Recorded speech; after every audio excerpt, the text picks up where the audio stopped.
All right. Good morning, everybody. We are live, I think. Just checking to see.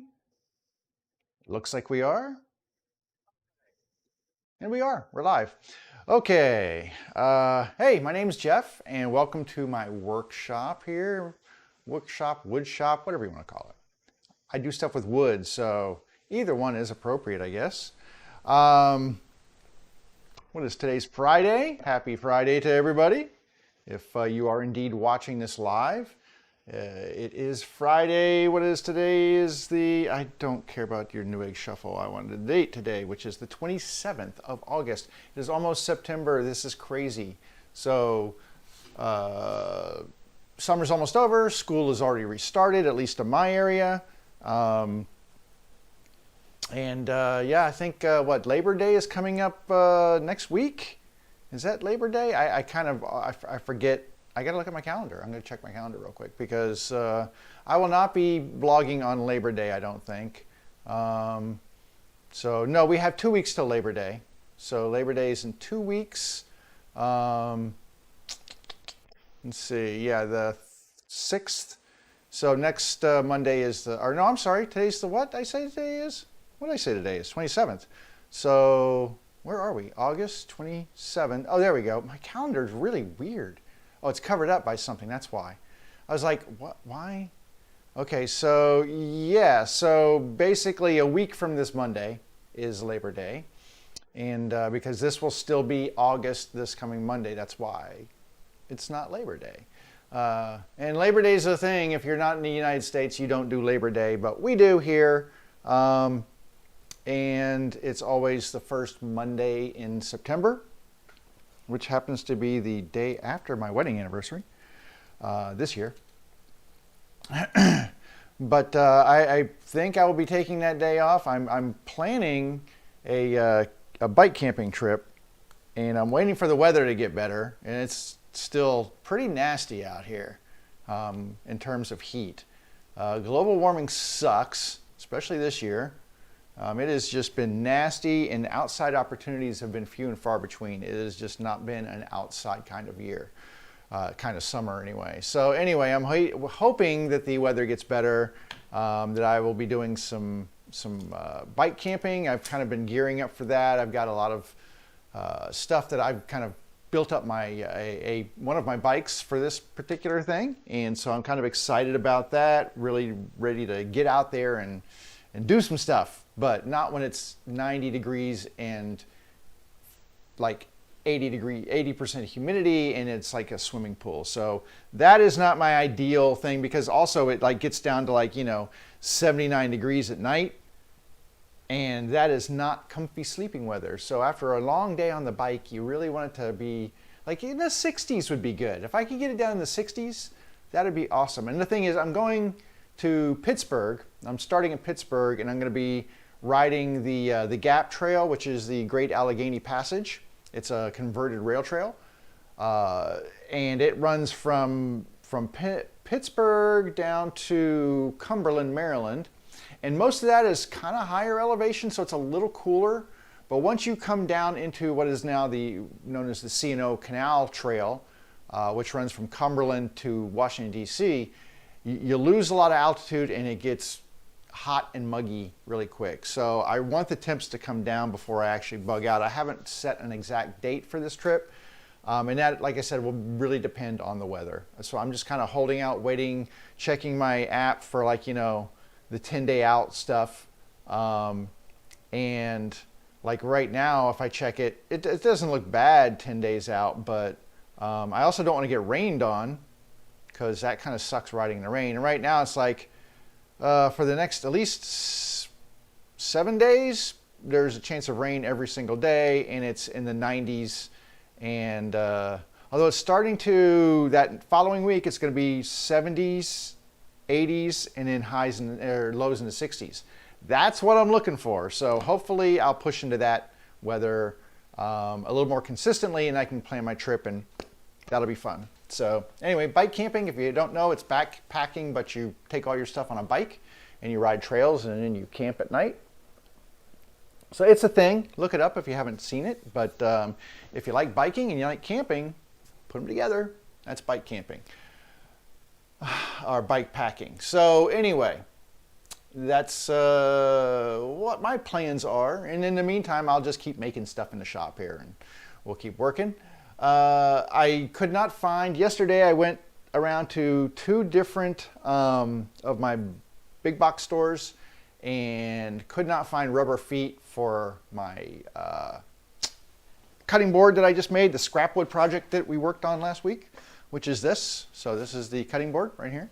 It's really nice. It's really cool. It's got little beveled edges, and it really just needs some rubber feet on it, and it'll be super done. But I couldn't find any rubber feet, and I checked both Lowe's and Home Depot, so I have to order them online. That's kind of, I mean, those are nichey little things, and it's difficult to find those sometimes. So it's just easier to order them online and get them. But I'll have to tell you, well, it's not a rant, but it's just kind of like my opinion.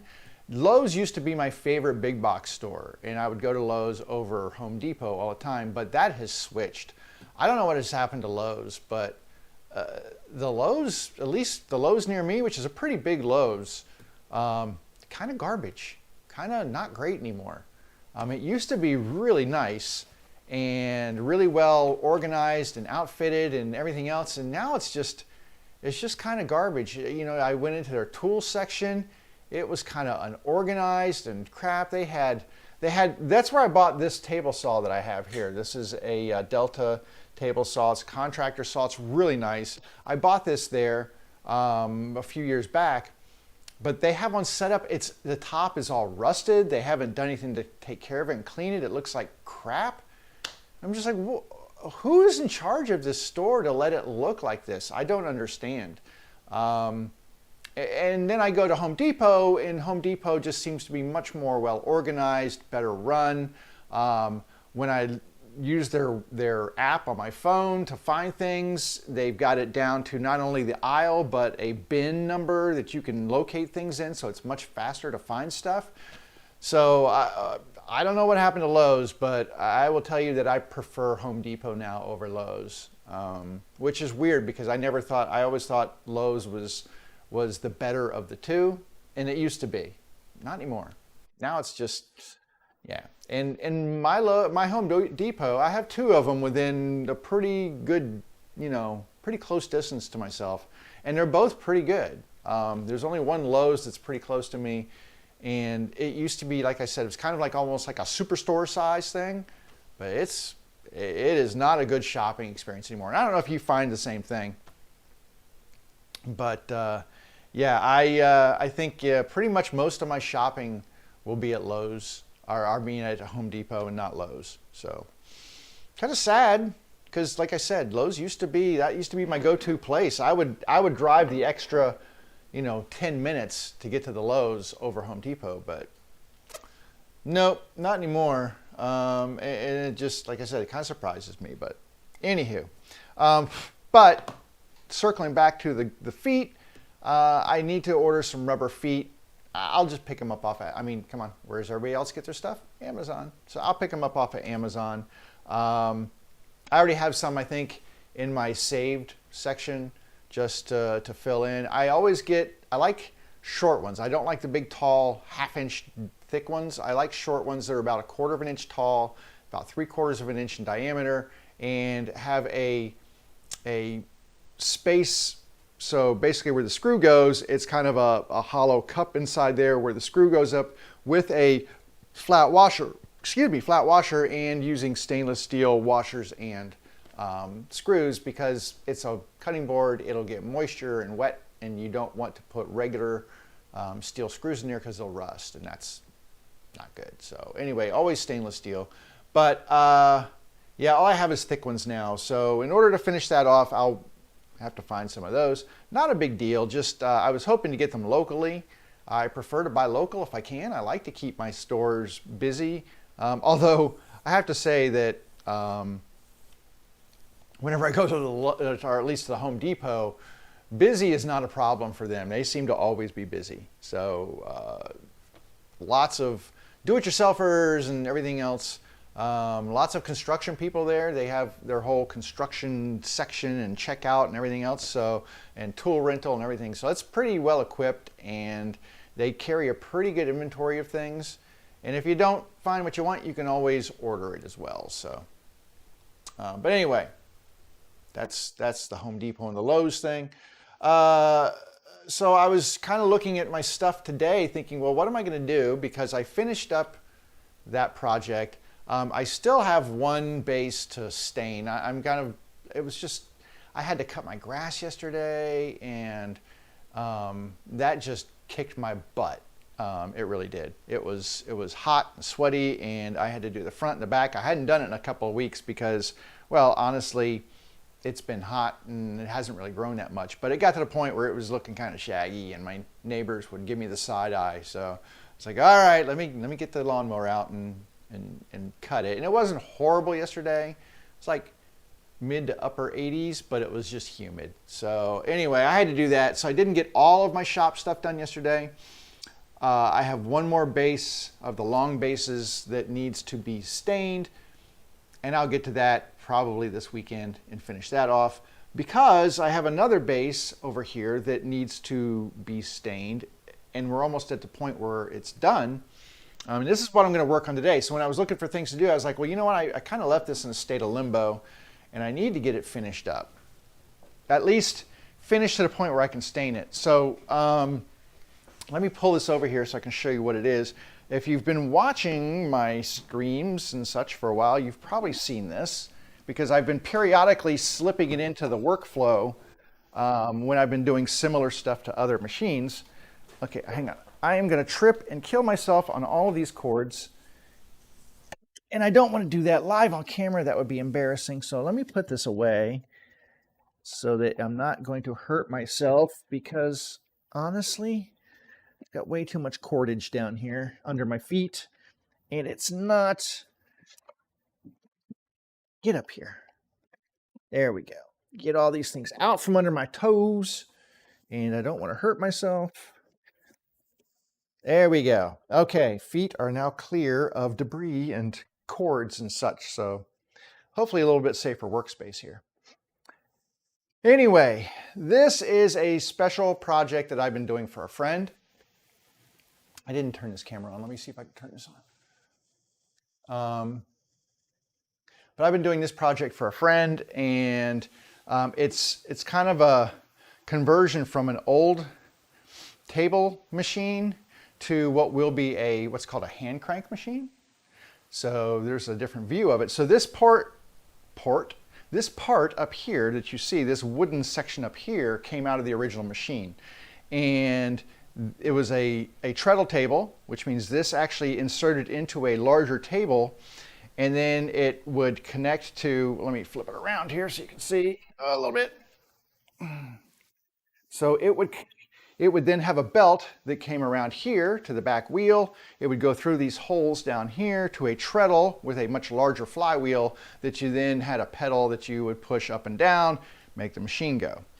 Anyway, she found this thing and she's like, I want to turn this into a hand crank machine because she has a hand crank that will fit on this. And she said, what can we do to make this a hand crank?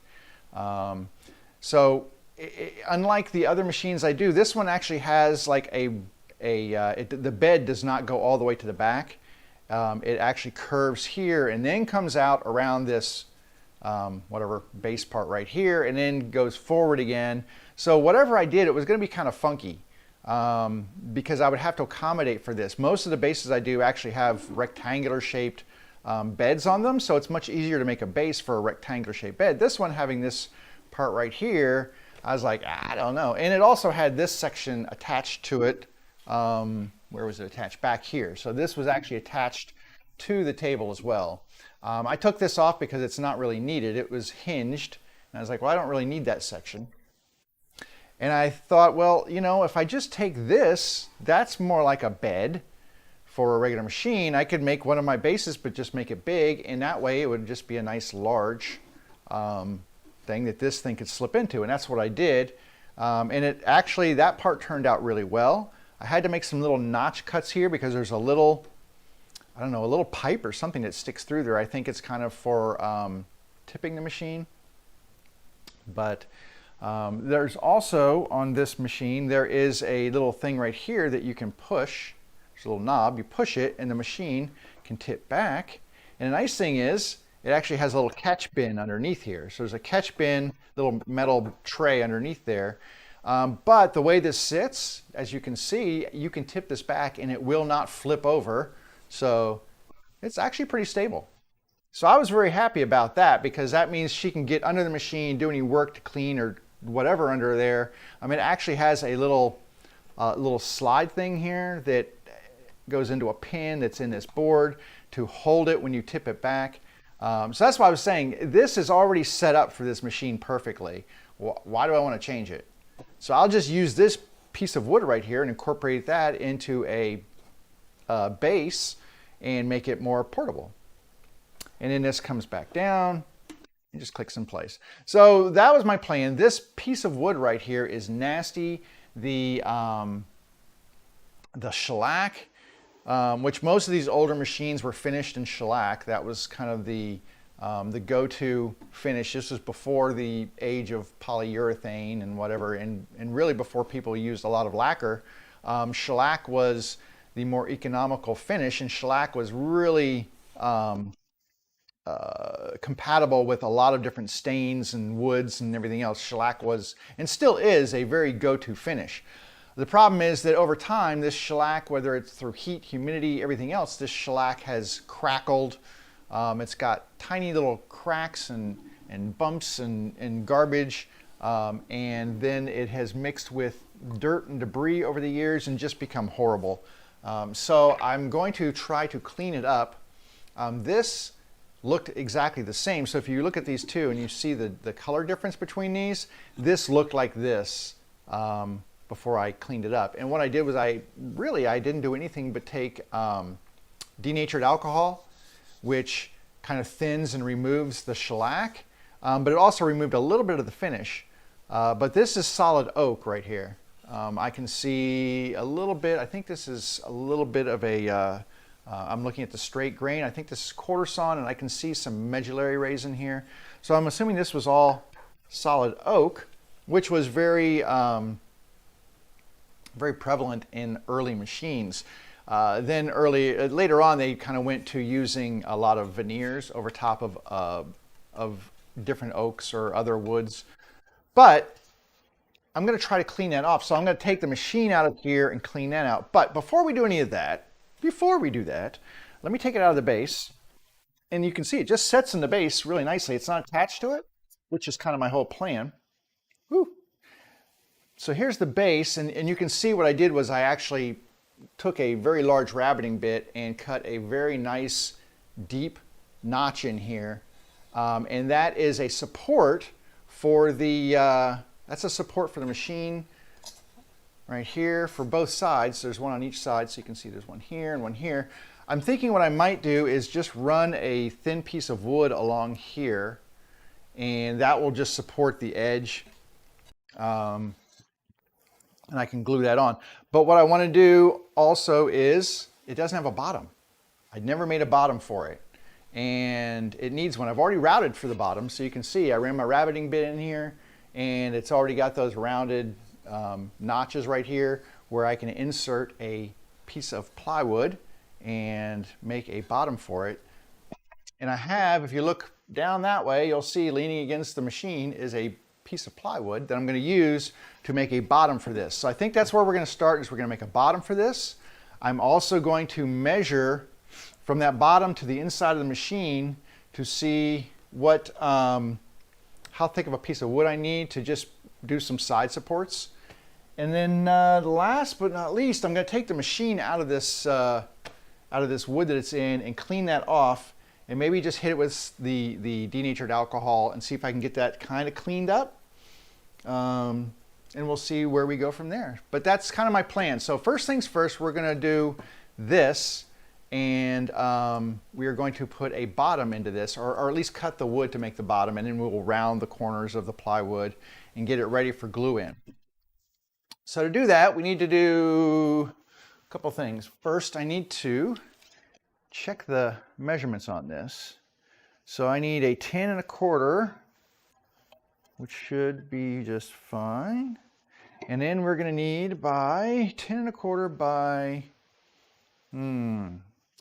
let's see, 2, 4, 6, 7, 18 7/16. Yeah, 18 7/16 looks like a winner. So we'll go over here. Let me put my, let me install my dust collection over here. I'm gonna see if I can't do most of this cutting on the table saw here, or at least some of the cutting on the table saw. I do have a piece that's been cut down from other projects, and it's not the prettiest piece of plywood, but certainly for this project, it is more than adequate and will do the job. So let me plug in my table saw here, and then we'll figure out how we want to go forward with this. And let me switch over to another camera view for you guys. There we go. All right, so I think what I'm going to do is cut this lengthwise first. If I can, I don't know if I can. Let me see. So we needed, I said that was 18 7/16. And I don't know if I can get a full 18 7/16 out of this. I got to move my laptop out of the way here. I don't know if I can get that full distance out of here. Let's see, because I need to move the arm, or the, hang on, everybody here. So let me move, I'm going to have to move a lot of these clamps out of the way here. So I'm moving some clamps out of the way because they're blocking the fence from moving all the way over to where it needs to go. All right. All right, I think we can get it from here. So 18 7/16 looks to be right about, let's see, 2, 4, 6, there's 7 there. And let's go ahead and, so what I'm going to try to do is run this through, I got underneath there. But I got a camera set on here, which is kind of bugging me. So I'm going to have to take my camera down to use this saw like this, unfortunately. Or I'm going to have to raise the saw up into it as I start my cut. I mean, I've done that before. I might do that again. I might do that again, but let's get a measurement here. I'm going to raise the sawtooth up here. It's only thin plywood, so I'm not really concerned about it being dangerous, if you will. If this was regular wood that I was going to try to do that with, I might think twice about it. But okay, so it's 2, 4, 6, 17. So we're a little long. So that looks to be just a hair. That looks to be what we need.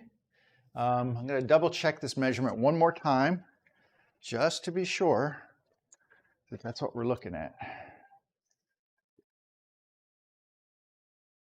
Yeah, 2, 4, 6, 17. So that is what we want. So we want, make sure, I get paranoid when I'm cutting this stuff. 18 and 7/16. So let's go back here again. Measure it again, 18 and, whoo, and helicopters flying over my house. The invasion has begun. Dang, they're like right over my house. Okay, I gotta peek at this. Oh, there they go. Yeah, it's a big old Huey. Yeah, nothing sounds like a human. They are unique. All right, I have some stuff here I need to push out of the way because as I push this forward, I think it'll, well, just got some wood right here, and I think that can clear out of the way there. I think we'll be okay. There we go. That'll do it. All right. So what I'm going to do is I'm going to lower this down, like this, and we're going to raise that cut up into it as it's running. Weird. Don't always do what I do here because you know what? It's a little out of the ordinary, but it's nothing I haven't done before. Like when I make a new table saw sled, I definitely raise the blade up to cut through the plywood on the table. So it's not like I've never done it before. But what I do need to do, oh, I left my ears inside. Hang on a second. Go grab my ear muffs.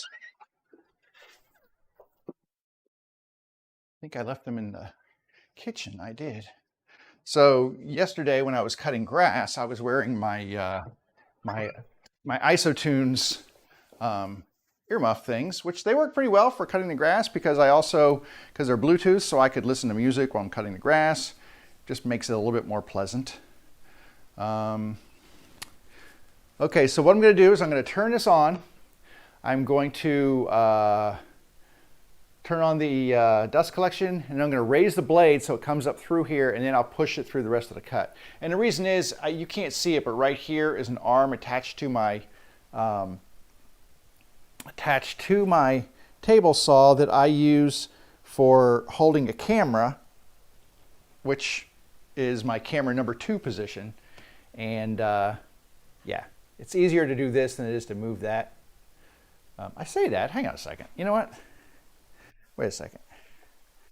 Okay, there we go. You know what? I'm just gonna move the camera for just a second here. I hate to do that, but probably easier that we do it this way. Raise my blade up a little bit and then just do this cut. It doesn't take long.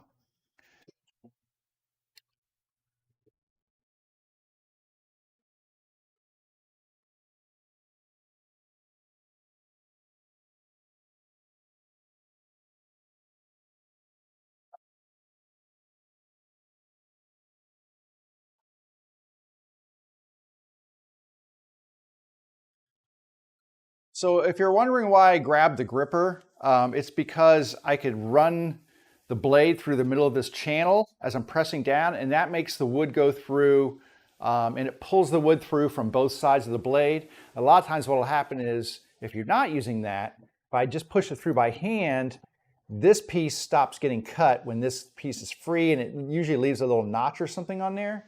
So using the gripper just allows me to get a nice complete cut through that piece of wood. All right, let me put my camera back up here because I don't like it laying on the floor, but that actually worked out, so not horrible. And then just attach it back to, so you can see, this is the thing that I use here. It's a, who makes this? A Manfrotto, like a mirror, I can't remember what the name of it is, but it's a camera arm thing that you can attach it to different surfaces and stuff. So I use this all the time. It pretty much stays locked onto the end of my saw here. And then I use this for holding up my camera position. All right, I think the next one was 10 1/4. We'll go check it in a minute, but I'm going to set this up. And we'll cut the 10 1/4 piece, probably out of this side. This has a little seam right here, so we'll skip that. I mean, it looks fine on the inside. Excuse me. So let's go measure that across.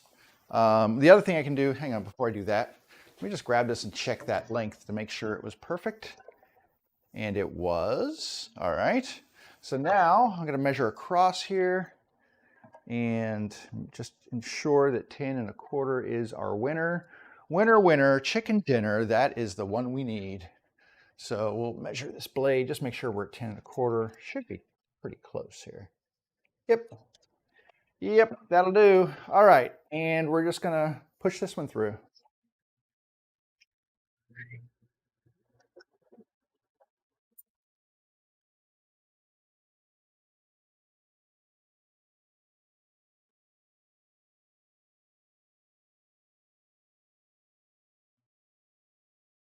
Okay, so here is our finished base now. Finished base bottom, I guess I should say, more accurately.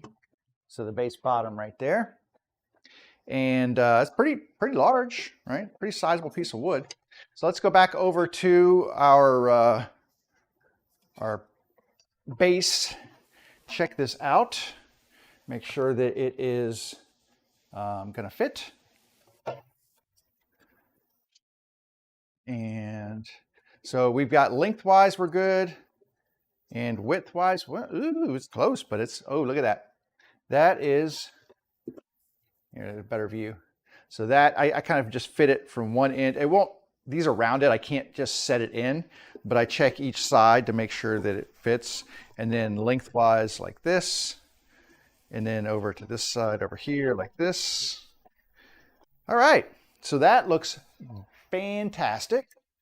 So now what I'm going to do is, let me lower this blade back down so it doesn't, I don't push any wood across it and scratch the surface with me. Now what I'm going to do is get my, my lucky nickel out here. I'm going to turn a fan on. It's getting a little hot in here, so let me turn the fan on just to blow some air around in here. I'm going to get this base bottom, and then I got to locate my nickel that I keep over here usually. Lucky nickel, there you are. I keep a nickel up there because I use these for drawing out my roundovers on pretty much any of the bottoms that I do, because of the rabbit bit that I use. When it goes from transitions from one side to another, it creates a rounded profile, which you can see. I'll pull one over here, so you can see that there's this this round right here. And I found that a US nickel pretty much perfectly, I don't know if you can see that, but it matches that profile. So I use a nickel to trace around the corners, and then I will clean those off on my circular sander, because I find that's the most efficient way of doing it. That's way too much lead. There we go. Yeah, so I use my circular sander, and I just knock these edges off really quickly, and then this thing should perfectly fit into the base. So like I said, all I'm doing is drawing this radius, this little circular radius on each corner, so that when I take it over to my sander, I have a guide that I can use to knock this down to the appropriate shape.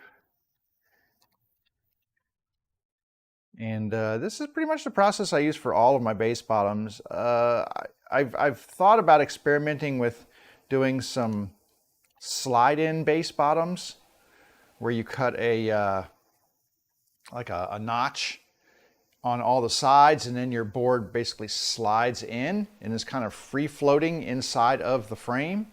And there are people who do it that way. That was, what was that? That was my lucky nickel. I just tossed it on the floor. How lucky can that be?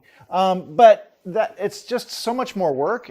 And because these are not load-bearing bottoms, I found that that's really just kind of overkill sometimes. So anyway, I'm going to go pull my sander out here, my disc sander, It's kind of shoved off to the side at the moment here, and I've had to rearrange some things in my shop due to stuff that you don't need to know about. But anyway, my sander is right here. So I'm going to pull it, there we go, into a position where I can actually easily use it. And I think I had a camera view set up for that. Let me check and see if that camera, yeah, that's pretty much in shape right there. That's where we're going. And then I'm just going to need to hook up power, and we'll do some dust collection on there because, you know, it's a sander. It's going to be dusty. A little dirty. Is this going to be long enough? I think it will be. Like that. And I'm going to grab the power here just so we can make it run. And that's right here. All right. So this is just I think it's got a 150 on there, maybe a 120 grit. It's not really important. I'm not doing any fine sanding here. I'm doing more shaping than sanding. So the only thing I need is my ears. So we're going to go ahead and turn this on and knock these corners out real quick, and then we can move on.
Okay. I mean, I don't know if anybody else does their bottoms of their boxes and bases and things like this. It's just the way I do it. So if it works for you, that's great. If you've got another method, that's great too. My method usually works pretty well. Stick that in there. There we go. And you get that. So nice, clean. On the inside, it's nice and clean. Like I said, not load bearing, so that really doesn't come into play. The only thing that really matters here is getting it glued in, because all of this area right here on these ledges right here, this is all the load bearing stuff right here, and that's actually built into the side of this piece of wood. I'm also going to add a couple of strips on the side here, and that's the next thing we're going to do to really figure out, you know, or to carry the load of the weight of that machine and stuff. So none of that rests on the bottom here. The only thing this bottom needs to do is accommodate the depth. And that's the next thing I'm going to check here, is to make sure that this thing is going to be deep enough with this bottom in here. I need to make sure it's not going to bottom out on this. Oh God, this thing is heavy. So I need to make sure that bottom is not going to bottom out when I put this in. It should be okay. And that does feel okay. So it's not hitting. And actually, I'm going to open this up and check it from the inside here, because I can see. All right, so this little metal tin base is resting just above that bottom. And that is exactly what we want. So now what I'm going to do, before I glue that in, I want to do a couple of measurements here on this to make sure that when I do the little side supports, that I'm getting them exactly the width they need to be. And the way I'm going to do that is I'm going to remove this. I think I'm going to remove this. I'm going to try to remove this from the piece of wood here. We need to do this anyway. Golly. Because we're going to clean this piece of wood up, and we're not going to do it with the machine on here. So I'm going to get a screwdriver and see about taking this thing off of here, but I need to see if this thing is attached in any other way. I don't think it is. So I'm going to take these hinges off the back here. And I actually have a screwdriver here. I think I'm going to change blades. I'm going to get a little thicker blade here. And I'm going to remove this from the wood. Let's see which one looks better. I think that one will work. That should work. All right. Now I did at one point in time buy this tool from Lowe's because it's really cool. It's a ratcheting screwdriver set, and this I got from them several years ago, but very handy, and you can flip directions, and you can set in the middle, and it doesn't move at all. So we want this to be unscrewing, so we'll go like that. But it's a Cobalt, which I think is kind of like Lowe's house brand, much like Rigid is Home Depot's house brand. Now, these screws are a little stripped.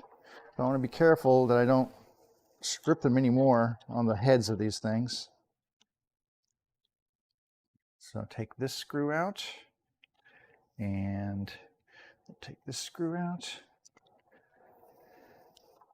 And like I said, all we're going to do is, I want to separate this from the piece of wood so that I can get some accurate measurements on the inside. And it's much easier to manipulate everything with a piece of wood without the machine in it. It's much harder with the machine in it. Okay, I'm going to notch this back, and then this should lift out of here, and I can take it off of there. And I'll set this to the side. And I have a rubber foot pad down on the floor, so it's just sitting on the foot pad. So now it's removed from there. I also could probably clean this out because it is quite gross on the inside. So I'm just going to grab, what am I going to grab here? My go-to my naphtha, which is my default cleaner. It also removes grease and such, so it'll kind of clean out some of the oil and grease that are inside there. Looking for my, there it is.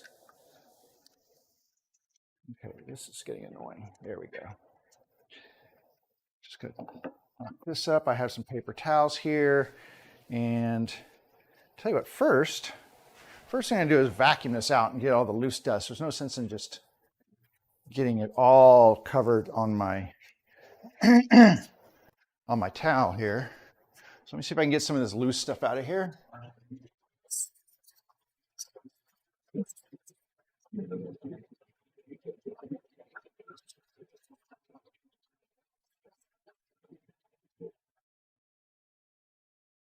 All right, well, that got the 100-year-old dust out of there. Now let's get the 100-year-old dirt out of there.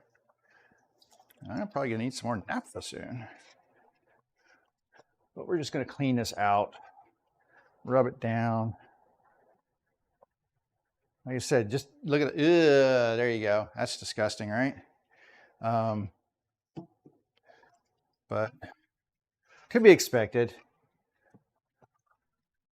To be expected from a machine that is this old. And like I said, people, these trays here catch all the dust and oil and everything else that is used over the years on a machine, but they almost never get cleaned out, probably. Whew, that is some really nasty stuff. So let's just keep cleaning this. I mean, this is not pertinent to the operation, but you know what? I just feel like it's something I need to do I just want this to be a little cleaner. And there's still a lot of dirt on here, so.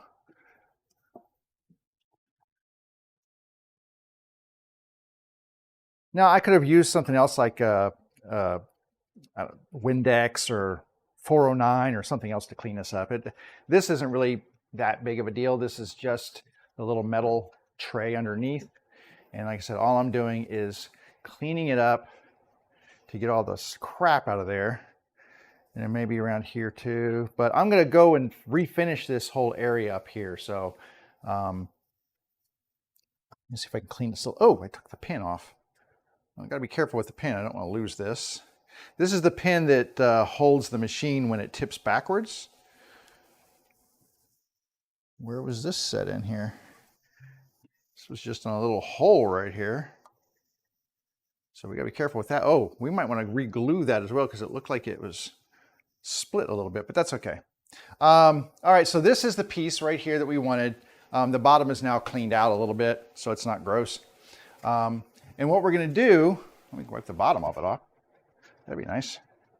What we're going to do is we're going to use this piece to just measure how deep it sets into the base that I've made for it, and then mark on the edges so that we can put a piece of wood.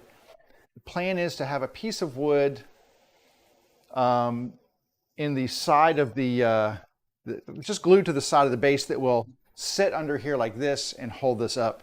It's not going to be this piece of wood, it'll be much smaller, but it's much easier to manipulate this when it's not attached to a sewing machine. So now what I will do is I'll put this back into the base like this. So we'll set it back in here. Get it set down inside. We're going to flip it over, and then I can, with a pencil, make a mark on here. Try to get it as close to this edge as possible. Because here's the problem. I don't want this. This has okay, I'm going to show you the problem here. Like, how many problems do you have? This edge is nice and sharp and clean. I can mark this with a pencil and be pretty accurate with it. This edge on the old piece of wood is rounded because it tips, or it used to tip in the table. And therefore, me finding the edge of that, not as successful. So I think what I'm going to do is I'm going to take this and I'm going to run this down and find that edge. Or am I going to do it from here? I think I'll do it from here. Find that edge and then check it in a couple places just to make sure it seems to be in the same spot. And it does. Now I can use this to draw that line inside of here. So you can see how this kind of flips up because it has these little pipes on the end here. Turn it over to get it out. There we go. See the little pipes on the end? These are like little hinge pipes right here. And I had to make special notches in the side of the base to accommodate for those. But anyway, now, oh, I don't need this. I need this. But now what I can do is take this and draw a line in here that lets me know how thick my piece of wood needs to be.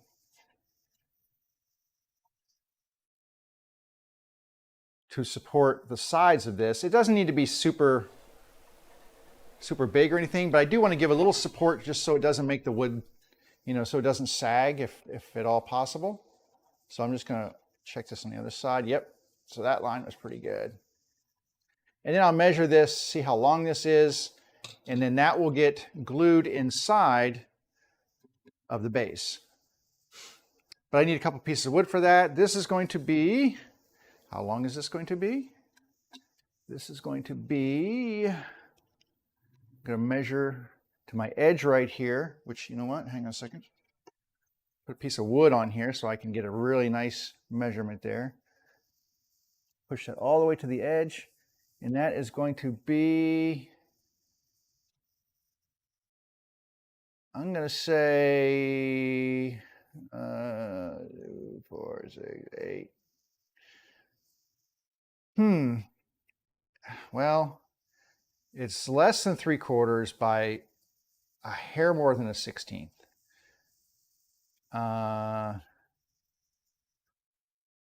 For 5, it's more than 5/8, but it's less than the next 16th up. Great. So, interesting. Let me look at my scrap pile here and see if I can find a piece of wood that will accommodate that. I mean, heck, I could even use a, when I say 1 5/8, give or take, I could even use a plywood for that if I wanted to. But I think I have some boards here that might work. I just need something thin. I don't need something really thick, just something thin. Oh, like this. So this is a piece of scrap that I was doing some test staining on and such. So I can clean this up, but it's thin. So this is about 1/2 inch. And I think my plan is to cut a couple of those pieces off and glue those to the sides. And that will work out really well. Just to add that little extra support. And it's thin enough that it should not interfere with the tray. And to make sure, what we're going to do is we're going to put this back in again. We'll put this back in. And we're going to make sure that this actually will not interfere with that tray, which is sitting inside here. Both sides, it's just going to contact the wood. We're in good shape. All right. And I said once again that that was going to be that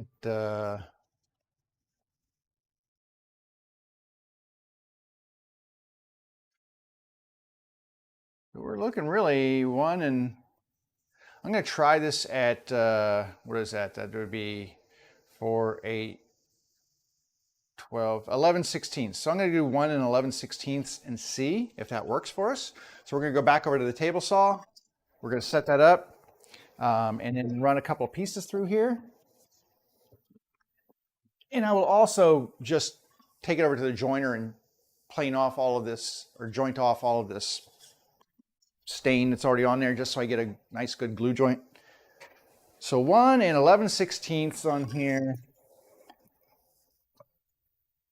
1 and that's 2, 4, 6, 8, 10, 11/16 right there. And set the blade height, and then we'll see, get a measurement here just to check it. And that looks to be right. I'm going to take it just a hair under that.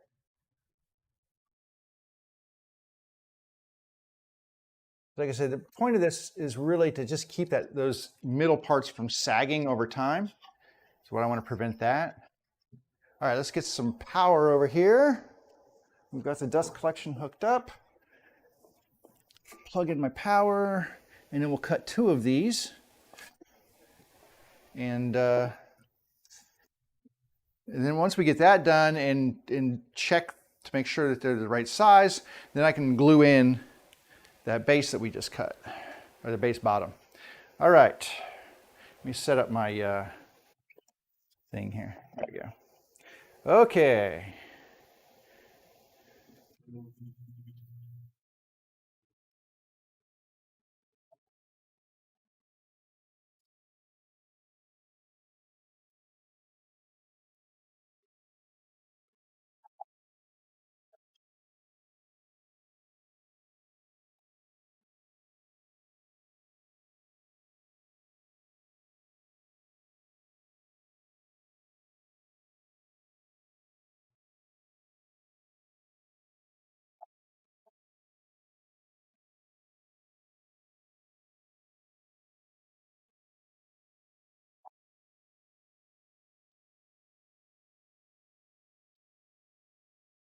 All right, so these are our 2 new pieces right here that we've cut.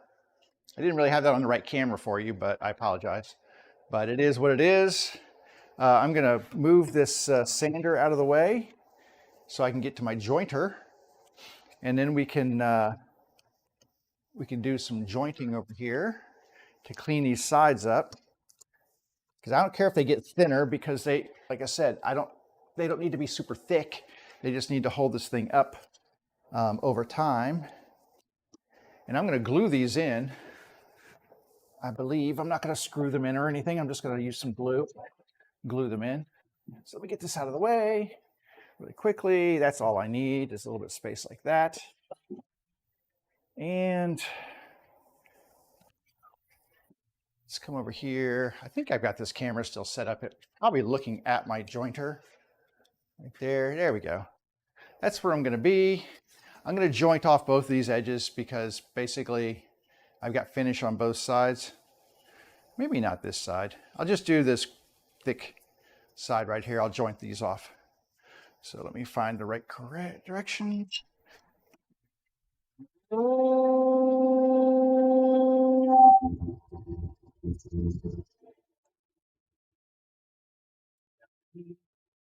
Good spice.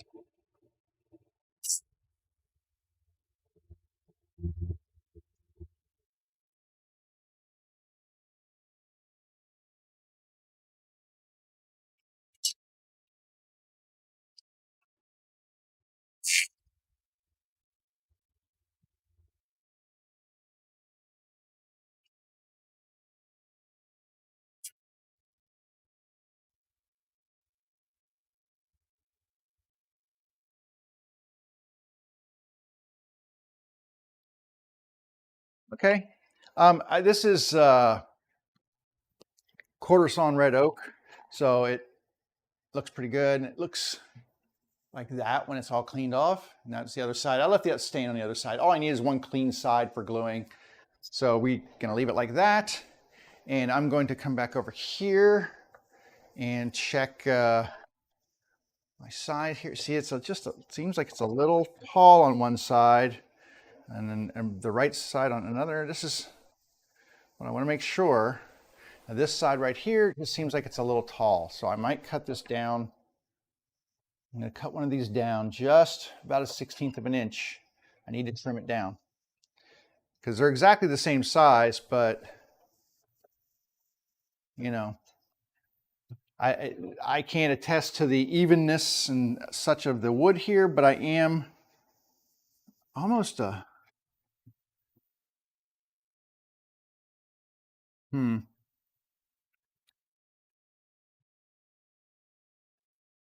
there's some glue globs and stuff on here that it's hitting. And so, and that's not really, you know, I just wanted to, like I said, it's just going to rest on there. I'm going to go a little bit off of this thing. So I'm going to come back to the table saw and we're just going to trim a little off until this thing I know is the right size. So I'm going to go back to this and I'm going to put a blade here so I can see. So I'm back here and I'm just going to nudge this over, take a little off like that. All right, that should work.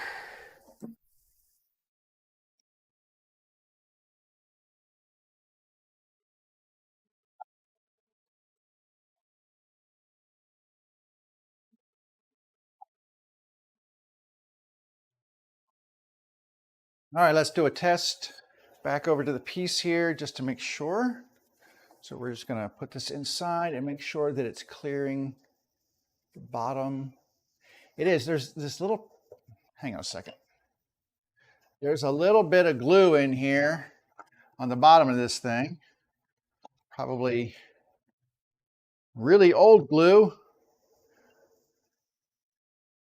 but it's bothering me. So I'm gonna get my chisel and see if I can get rid of these little chunks of glue here because it's not gonna let this thing set flat. So I'm just gonna see about chiseling out these little bits of glue right here. But you can see that really, it's just kind of turned to powder. This is probably old hide glue. So it just turned to powder. That's nice. All right, just knock something else off. I keep knocking things off here. But that turned to powder basically under my chisel. So that's a good thing. That made life easy. We're gonna put this back in the right way. And then check those measurements again. All right. Now I need to find the shorter one here, which is this one. It needs just a little bit more, just a oh, just a hair more.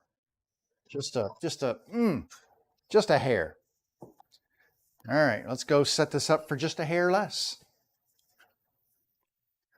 We're back over here at the table saw. We're just gonna,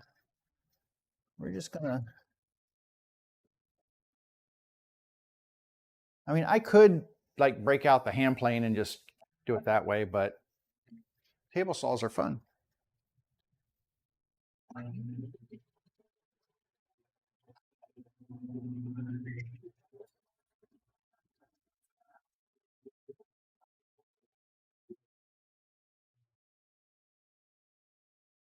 mean, if I was looking for like super accurate, I would probably do this with my hand planes because they would be much more accurate that way. But that is exactly what I need right there. Check this one. Pretty darn close to that one. And I think we are in good shape. Okay, so I can actually take these. I don't have to do anything with these right now. They are going to be for later.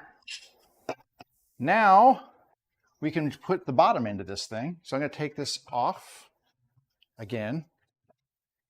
And we're going to flip it over and we're going to do a little gluing. I got to get some clamps. I got to get some cauls because we need some clamping cauls on here to basically apply pressure across the surface. I think I'm going to, back here, I'm going to just hit this with a little sandpaper on the inside, just so I won't be able to get to it later, to all the corners. And I'm just making sure that it is free of splintery things and feels a little smooth. All right, that feels nice and smooth. I'm just going to wipe it off here. This still has some naphtha on it, so it's just going to clean off the dust. Okay. And now we can glue this in. So in order to do that, I'm going to need 4 clamps. So let me grab 4 clamps. 1, 2, 3, 4. Okay, I've got 4 clamps here. I'm going to need some clamping cauls, as I said. I can use this piece of wood for one, because it kind of goes across there nicely. I need a couple of longer ones. So I'm going to go over here to the scrap pile. I actually have a couple of longer ones in here. And then one more short one. And we are in good shape. So short one here. Short one here. And then I've got a long one here. I might have to move this one over a little bit. This one over. Is that going to fit? Is this going to fit? It does fit. So that fits. And then one here. There we go. So we're, like I said, we're just looking to distribute the clamping force across a larger, broader area. If I just clamp in one spot, it could push upwards. You know, it could bow or whatever. But by clamping on a much larger board, that clamping pressure is then forced across the surface and is much more even. I'm going to get this out of the way, and then I need my glue. And we're just going to move these things off to the side. I'm going to move my phone off to the side because it's kind of in the way. Anything going on here exciting? Nothing. Maybe my Bitcoin has gone through the roof. That would be awesome, right? Bitcoin up to $750,000 or whatever. That'd be cool. Not holding my breath. I don't have a lot. Got a little bit of Bitcoin. Because, you know, it's kind of fun. Kind of fun to play with I'm all into new things and exploring stuff and checking out opportunities. And, you know, the big thing is never invest more than you're willing to lose. It's kind of like going to Vegas. You know, I go to Vegas, I have my gambling money, and I don't take my ATM card with me. If I run out of gambling money, I'm out. But it's money that I can afford to lose. It's like Some people go to Vegas and they go to a show and other such things. That's not really my speed, but I figure it's just entertainment expense. And if I come away with money in my pocket, well, then that's winner, winner, chicken dinner for me. So same thing with the cryptocurrency. You know, I have a little bit invested and I kind of like it to be that way. I actually this is kind of interesting. I'm just gabbing while I'm doing this. I actually mine cryptocurrency while I'm not using my computer to, oh, doggone it, to do my live streaming. I actually mine cryptocurrency with my streaming PC and my gaming PC downstairs. So when they're normally sitting idle, not being used, now they're actually making money for me, which is pretty nice. I mean, it's not a ton. It's little bits here and there, but you know, little bits here and there add up, and that is all I'm after. All right, let's see. I'm gonna do this one. And I had this one. Does that fit in there? Or if I do it this side, I think this was the way. Like that. And then I could fit this one here. There we go. Just putting the puzzle pieces together here. Putting the puzzle pieces together. All right, getting my clamps. And we're gonna clamp this one right here. It's kind of easy because it's hanging off the edge a little bit. That makes it a little easier to get the clamp on there.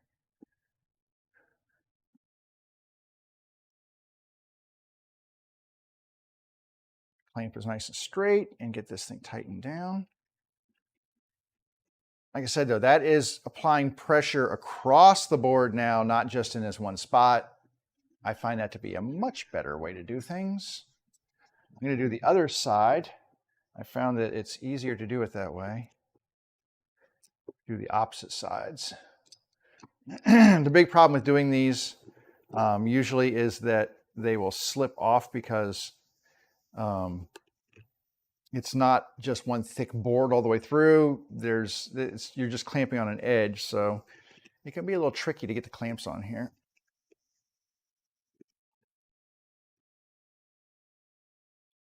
And I don't want them to slip off. Okay. We'll do this end.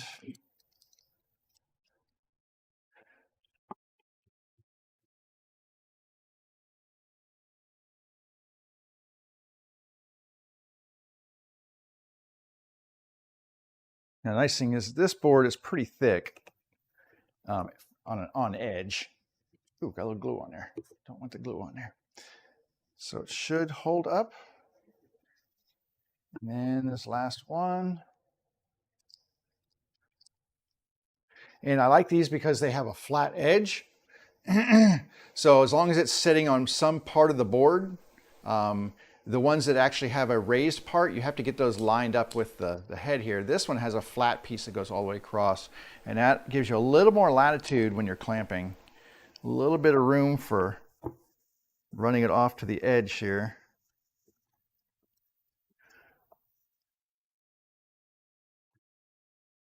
Okay.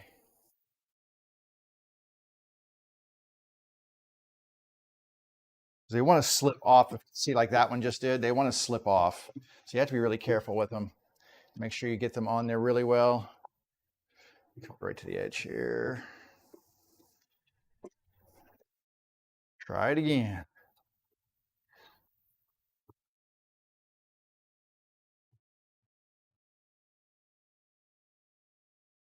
All right, so that is set up and being glued, and I have, as expected, a bit of squeeze out in here. So I'm gonna go get a straw and get the corners cleaned out because I hate to leave squeeze out in the corners. It just is not very attractive. Oh, hey buddy, how you doing?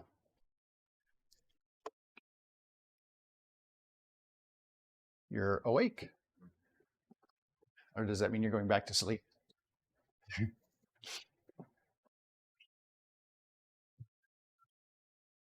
Little encounter with my son in the kitchen. I wasn't expecting him to be awake because, you know, Why would you be awake at 12 o'clock on a Friday afternoon? All right, glue in the corners. We're just going to clean that out with a straw. If you haven't tried this before, it works really well. You just run the straw up. It presses and conforms to the corner, and then all the glue squeeze out just goes right inside the straw. And it really makes getting those corners nice and clean a much easier feat. I know some people like to wait till the glue gets more gummy and pliable, but I always forget to come back and look. And then by the time I do get back, the glue is just hard. So I'd rather do this and get all the big globs out to start with. And it makes the cleanup just that much easier. All right, I think that's it. A little bit right here. So that is now much cleaner on the inside, not as much glue in there. And so easy to do with a straw. Next time you're at your favorite fast food place, just pick up a few extra straws, not the paper ones. I'm all for paper straws. I know people hate those things. I'm all for them for drinking, but for gluing, not so much. So the other thing we need to do with this, though, is we need to glue these things in, right? So these will be set inside here and glued into the sides. And what I need to do is figure out how much, what the spacing should be for that. There's a couple different ways to do it. One easy way, you could just eyeball it, right? That's pretty easy. The other way is to measure the space across here. So this is 18 inches. Take 18 inches, subtract what we got here, 8 5/8. Now I'm going to get my calculator out, because this is going to go mess with my head now that we're doing fractions. It's okay, I have a fraction calculator. So we said, how long did we say? 18 inches? I think that's what we said, right? We said 18, yeah. So 18 inches, so I'm going to take 18 minus 8 5/8, and that leaves us with 9 3/8. That's how much free space added together. We're going to divide that by 2. Divided by 2 equals 4 11/16. That's how much space should be on each side of this. So if I take my my measuring tape here, and I'm just going to pencil 4 11/16 on here just to see where that looks like it's going to hit. So 4 and 2, 4, 6, 8, 10, 11/16. I'm just going to put a little teeny notch there, and I'm going to set this in at that space. And I'll set it over here so you can see. So I'm going to set this in at that space, and I'm just going to look and see. And that looks pretty centered. So, yay math, right? But that looks pretty good. So I will probably use that as my my measure for getting that equally set up in there. We'll put some glue on there. We'll put a clamp on. I could probably clamp this now. I can probably get a couple of clamps on there and get all this clamping done right away. So let's get some glue on here. Now, we're not going to do a lot. Doesn't require a lot. We're going to spread it out thin so that it has a lot of surface to work with. I don't want squeeze out coming out of here, so we're going to get this thin but covered on here. So really, honestly, that's what I'm getting for glue. It's if you can see it, there you go. It's just a really thin bit on there, and I'm just going to take this and we're going to put it right on that mark that I had there, and we're just going to press it in place. And a little premature on my part because I do not have clamps for that yet. So I'm going to walk over here and get a couple of clamps. And I'm going to put 2 clamps on here, maybe, if I don't drop them all. There we go. So I'm going to put 2 clamps on here just so that it's nice and even. I'm going to press down, get it nice and even, and just put some clamping pressure on here and a little bit more on this side. I think that should be good.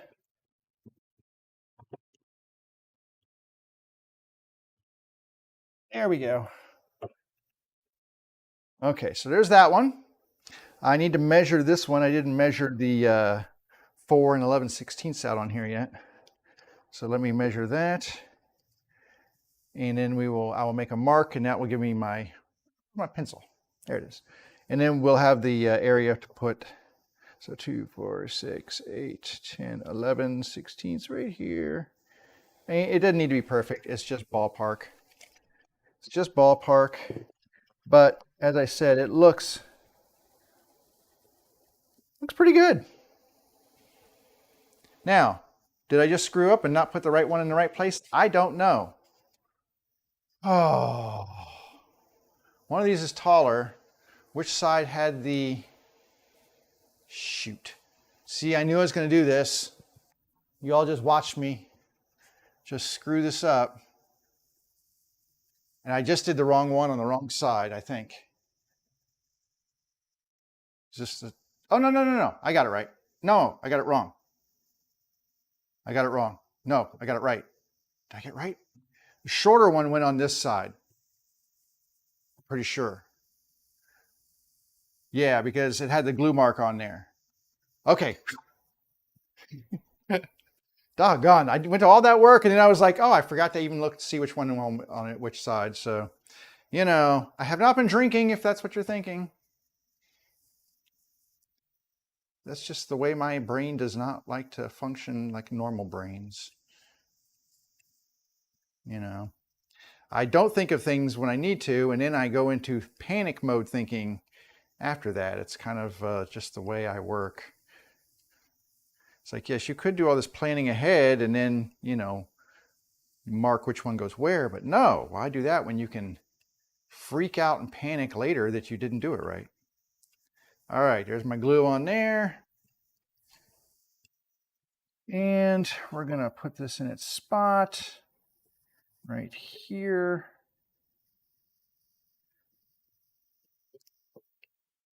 And I'm gonna wipe the glue off my finger, and then we are going to get a couple of more clamps. What time is it? 12:15. Awesome. All right, 2 more clamps just to secure this thing.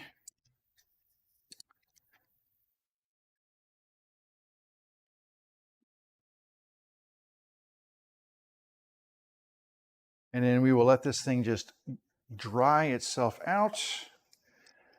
That glue will set up. We should be in good shape. All right, there it is. All the pieces are being glued.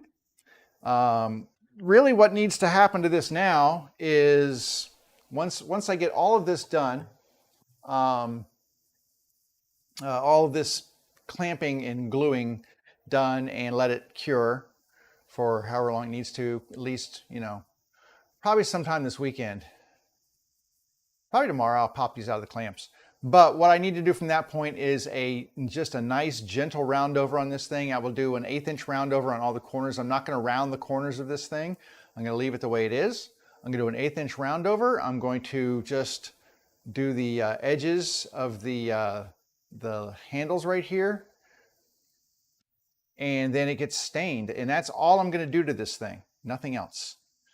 But I do need to find a place to put this for the moment because it is kind of in the way. So I'm going to bring it over here, set it down, not let it get in the way. And we're going to look at this thing for a minute. This is interesting. Oh, this is nailed in. Ah, I was like, how is this little pan held in here? But this pan has nail here, here, here, and here. So 4 nails held into this thing. I don't really care about the bottom of it either. What I care about, as we said before, is I care about this finish up top. And I don't know if you can see, there, it gives you a good view of how crackled and gross this stuff is. It's pretty nasty. So I'm gonna go grab a fresh thing of paper towels because I've got new rolls, but they're in the kitchen. So give me a second here.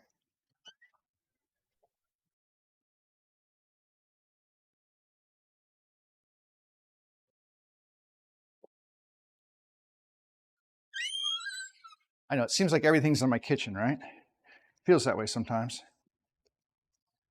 All right, breaking open the new roll of Scott's Shop Towels, the preferred shop towel of professionals and amateurs alike.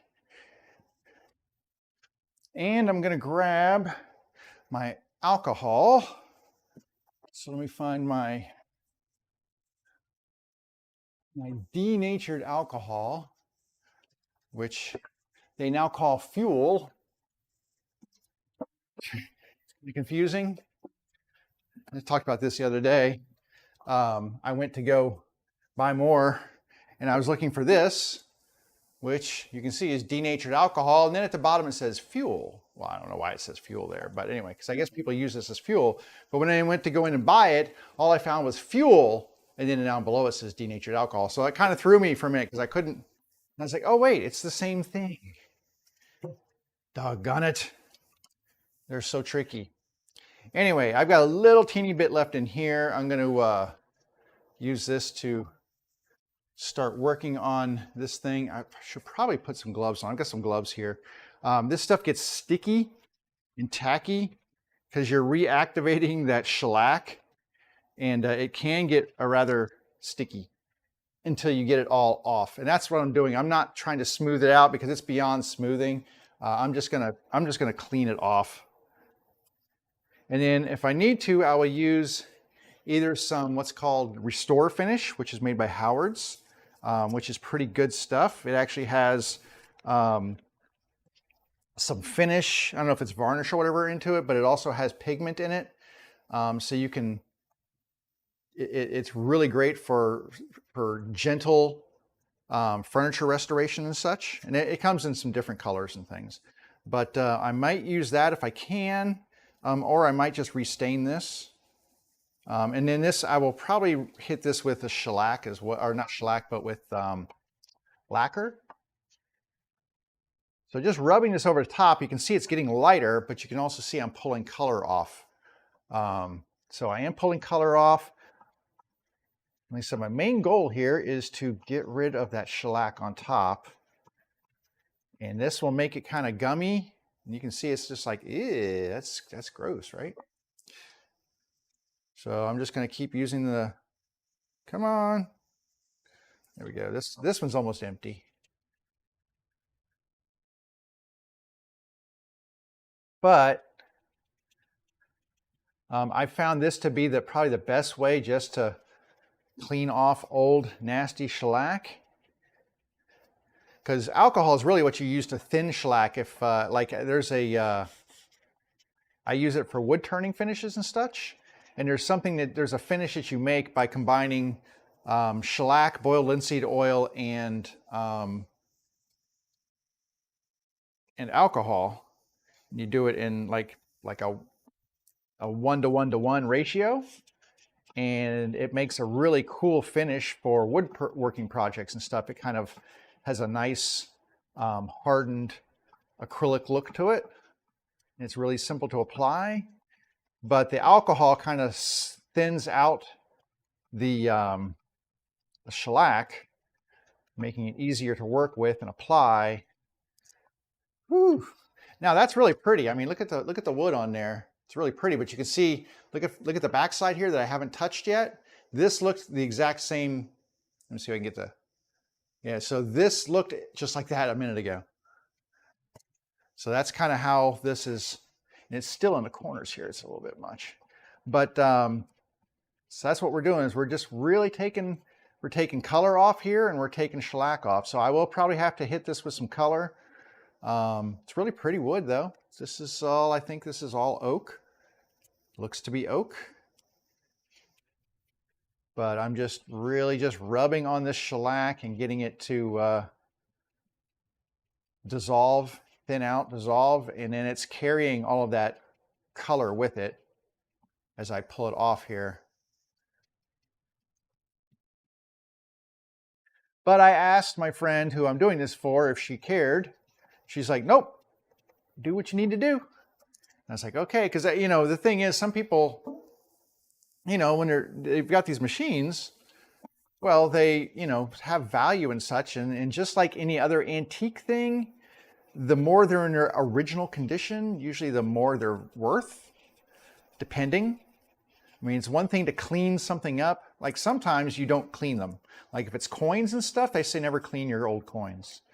Or don't polish them and things like that. You can clean dirt off of them, but don't polish them. And because then it detracts from their value. I'm not sure what the rationale is behind that, but I'm not a coin guy. I'm just going to run the edge here. It's got a lot of gunky stuff up on these edges, a lot of crusty gunk, which I think was lacquer when they or not lacquer, but shellac when this was assembled. They just dumped shellac on this thing, and I think that I think it crusted in some of these edges. It was thicker, and that one's done. Give me another towel here. But there's some really crusty portions in here. But anyway, I didn't want to devalue her machine by cleaning it and basically restoring the wood finish to it, or doing a new wood finish to it, if that wasn't, you know, in her plans. Because like I said, you know, some people are like, no, don't do anything. That's patina. Okay. I'm not always a fan of patina. I think patina looks awful sometimes. I'd rather see it. Like I'm a guitar player, and like a really big craze. I don't know if it's big as it used to be, but one of the big things that people loved were these like road-worn guitars, or guitars that look like they had been used for 50 years, even though they're brand new. But you know, they had the paint worn off and scratch marks and everything else to look like an old guitar that had been out on the road. I mean, and there's even like Fender has a whole custom shop dedicated to relicking. That's what they call it, relicking these things. And I'm just like, ew. I don't want my brand new guitar to look like somebody dragged it across a parking lot after a drunken set that they played, which is what a lot of these things look like. It's like, oh no, it looks like years of play and everything. It's like, okay, whatever. I'm going to spend $3,000 on a guitar. I don't want it to look like somebody else has touched it. That's just me. Some people really like that stuff.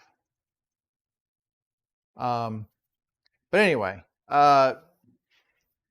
but in terms of your actual antiques and such, yeah, you don't want to go restoring them. You want them to keep that character and such to some extent. Now, for like this one, she doesn't care because she just wants to sew with it.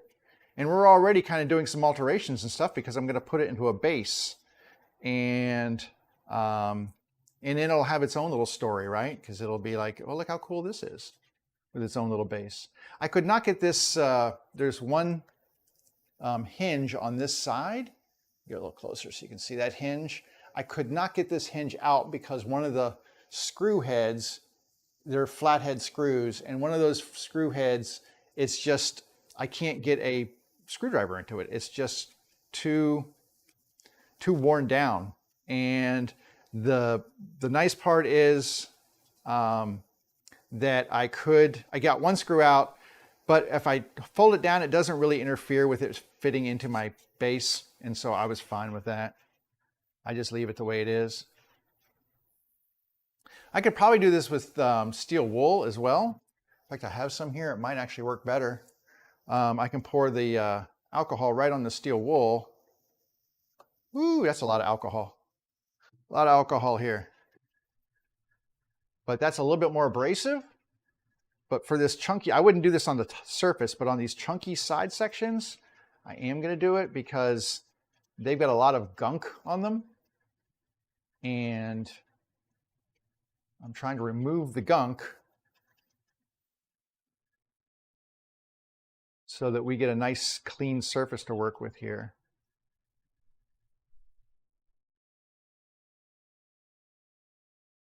So not a lot of sanding going on here, but I'm really kind of working on those gunky edges. I'm gonna have to clean off all of these little tiny fibers. That's the only thing I don't like about working with steel wool is it leaves little tiny steel fibers everywhere, which are not great. All right, let's try this side. But it is a little bit more effective and doesn't come apart as much as the paper towel does on this rougher stuff on the edges. That being said, I am getting a lot of shavings off of here, so. All right, I'm gonna wipe it down with this one. See if we can get some of those shavings off. That's actually much smoother and better. That looks better. It's smoother because, you know, I use steel wool on it. I'm gonna hit it with this side too.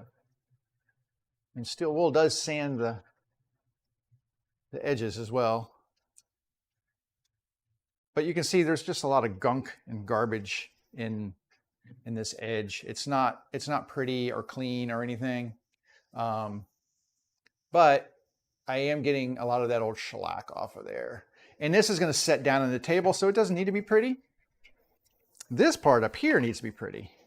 So we need to get a lot more, ooh, gunky, gunky, gunky off of here. Ugh, super gunky over here. A lot of shellac right in here. And then we'll need to work on this a little bit more here.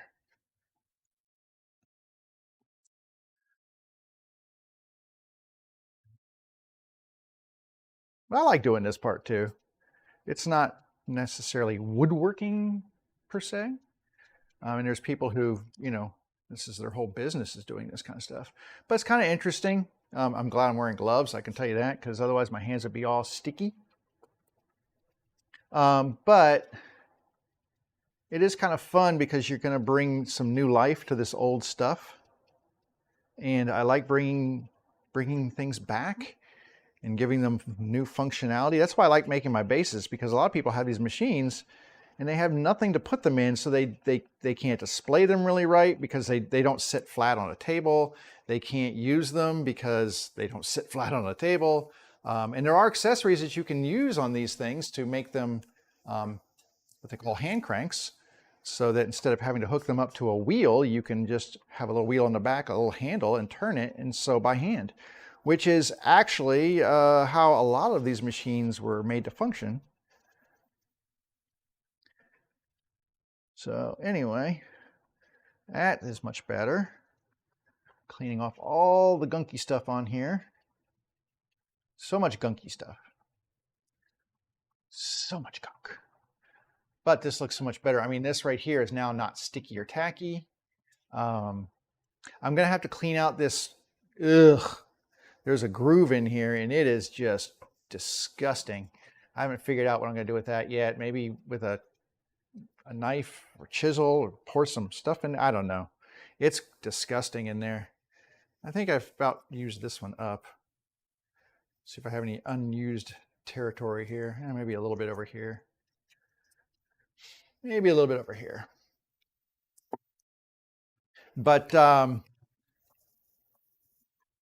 yeah, I haven't figured out how I'm going to quite clean that area out there. But you can see this whole thing is getting much better. Like, there's some over, I missed some over here.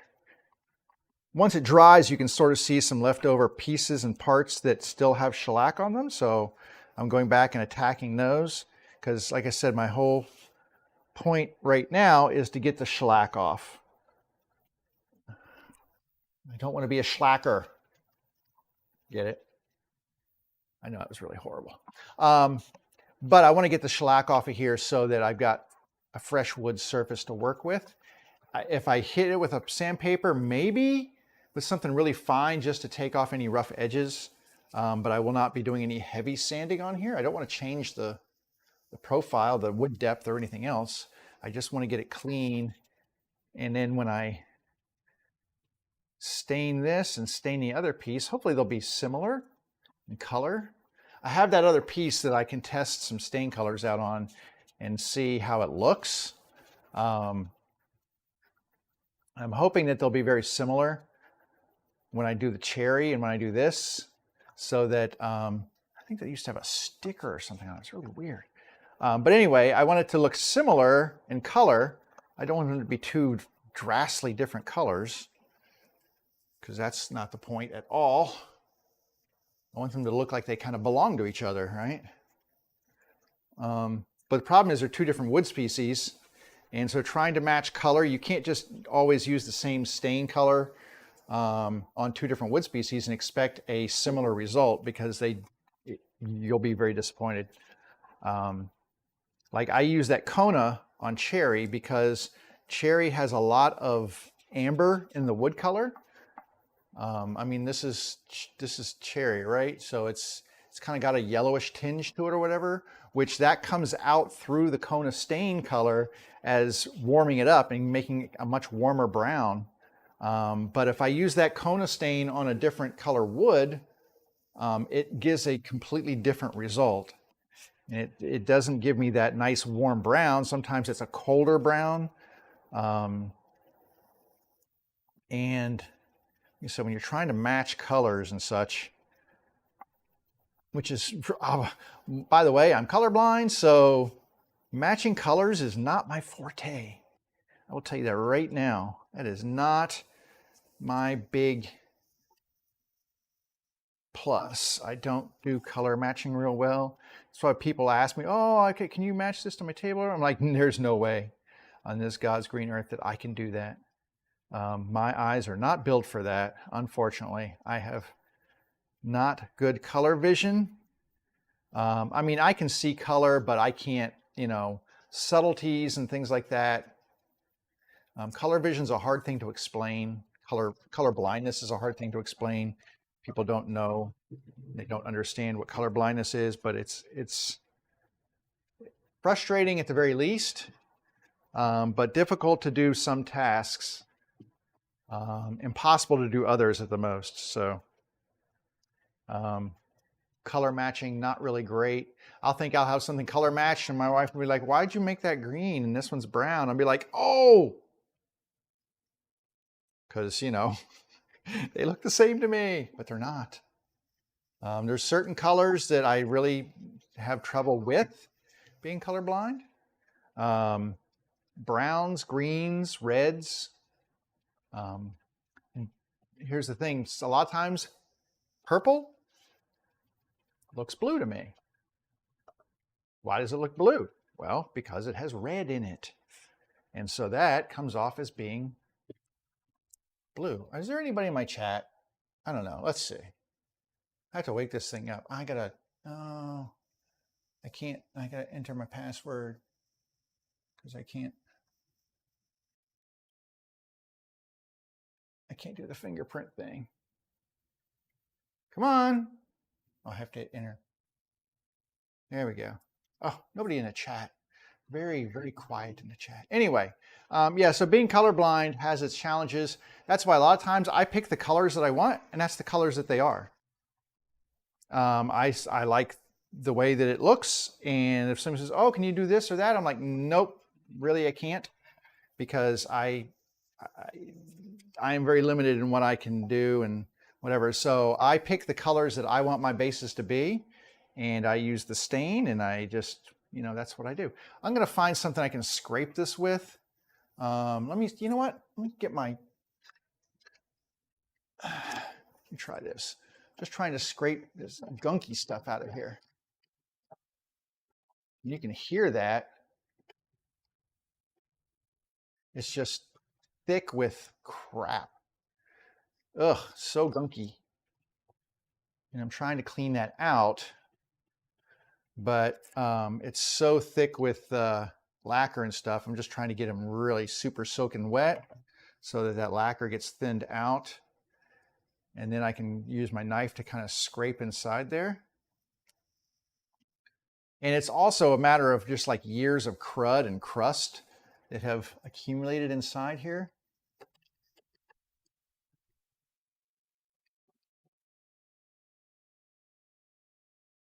Just years of crud.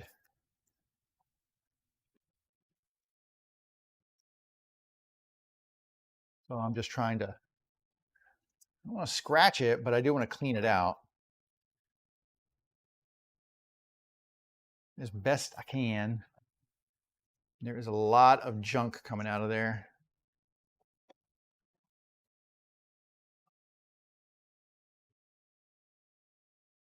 Whew, man.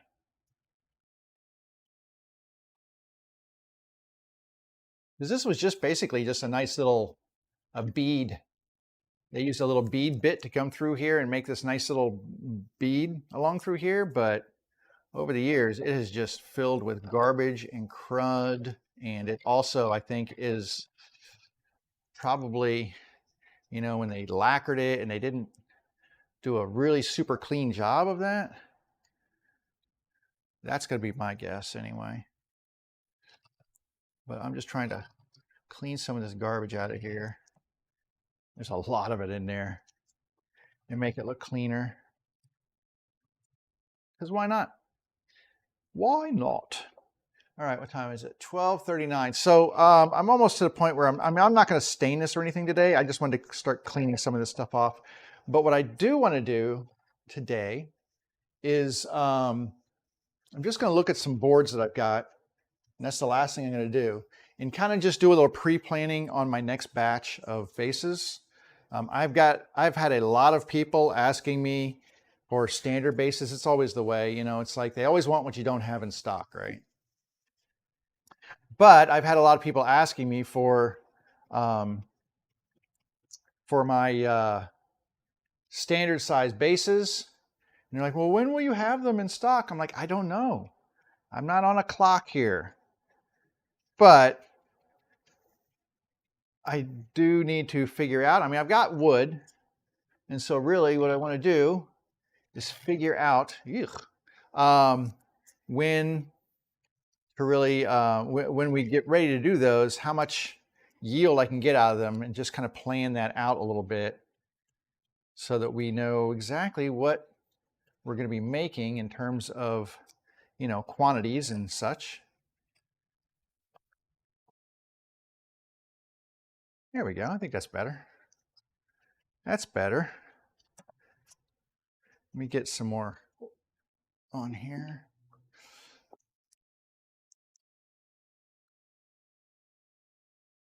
So last thing I'm going to do today is just dig out a few pieces of wood, kind of do some measurements and just a little calculation just to figure out. Oh, thank you for the spam call. I'll pass. Jeez, spam calls. But yeah, so we'll figure out what we will do in the way of bases for the next run. That's pretty gross. And plan that out real quick. I haven't milled any of the wood or anything. So that would be the next step, is milling up the wood. So probably next week we'll start on a new batch. Get started on that.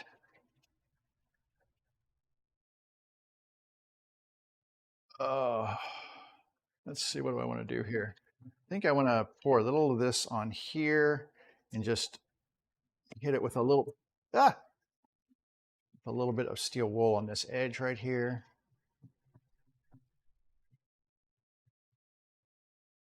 Just to kind of clean this edge up.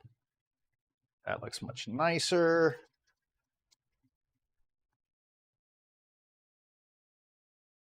Go. And then we'll clean this all off with a paper towel when we're done. But this looks pretty good.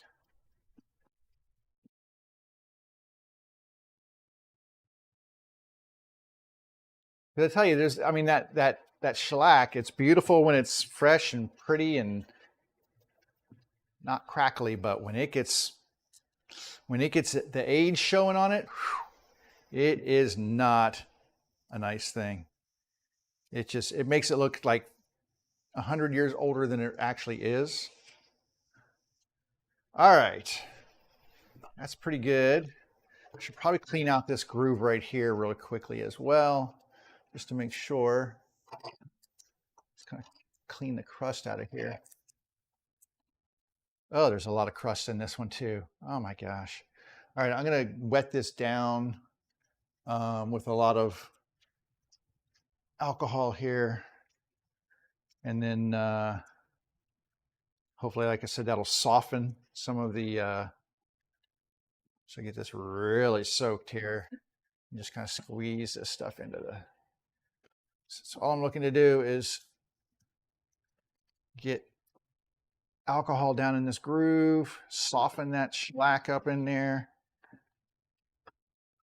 and then knock the crust out with my little blade here.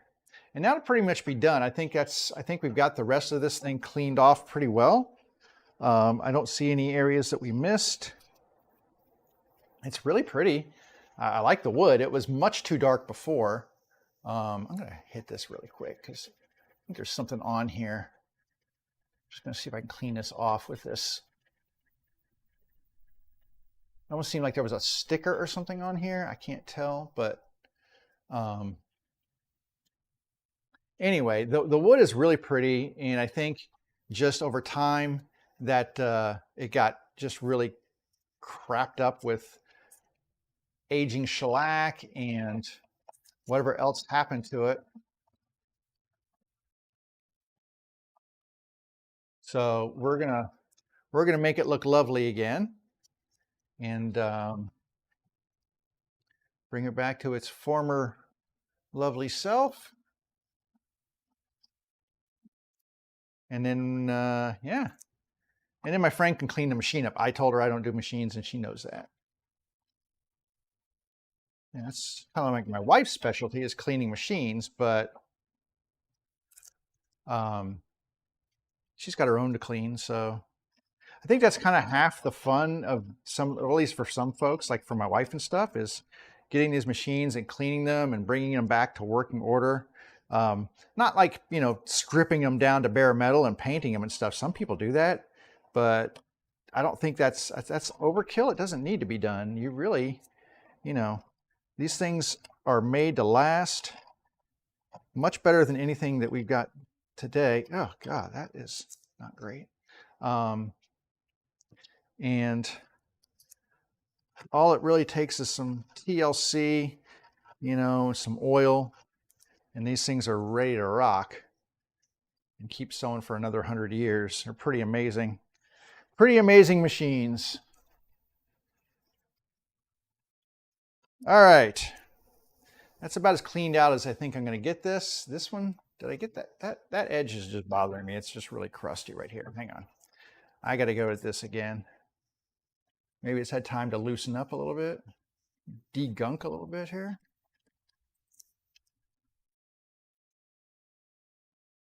It's a little better. A little bit. Still looks a little crusty in here.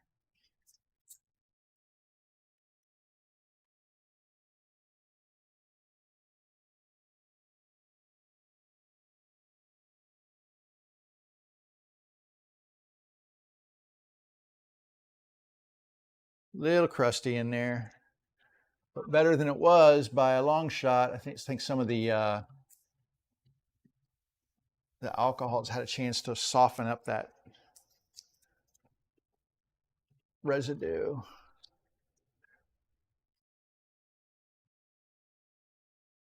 Alrighty. And then, like I said, I'll probably hit just like a little piece of sandpaper inside here just to clean these out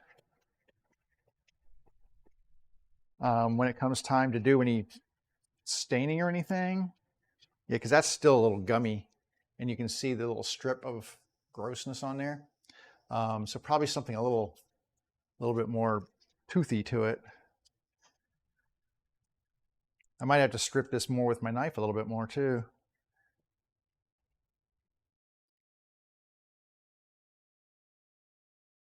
But for the most part, I'm not displeased with the way this turned out.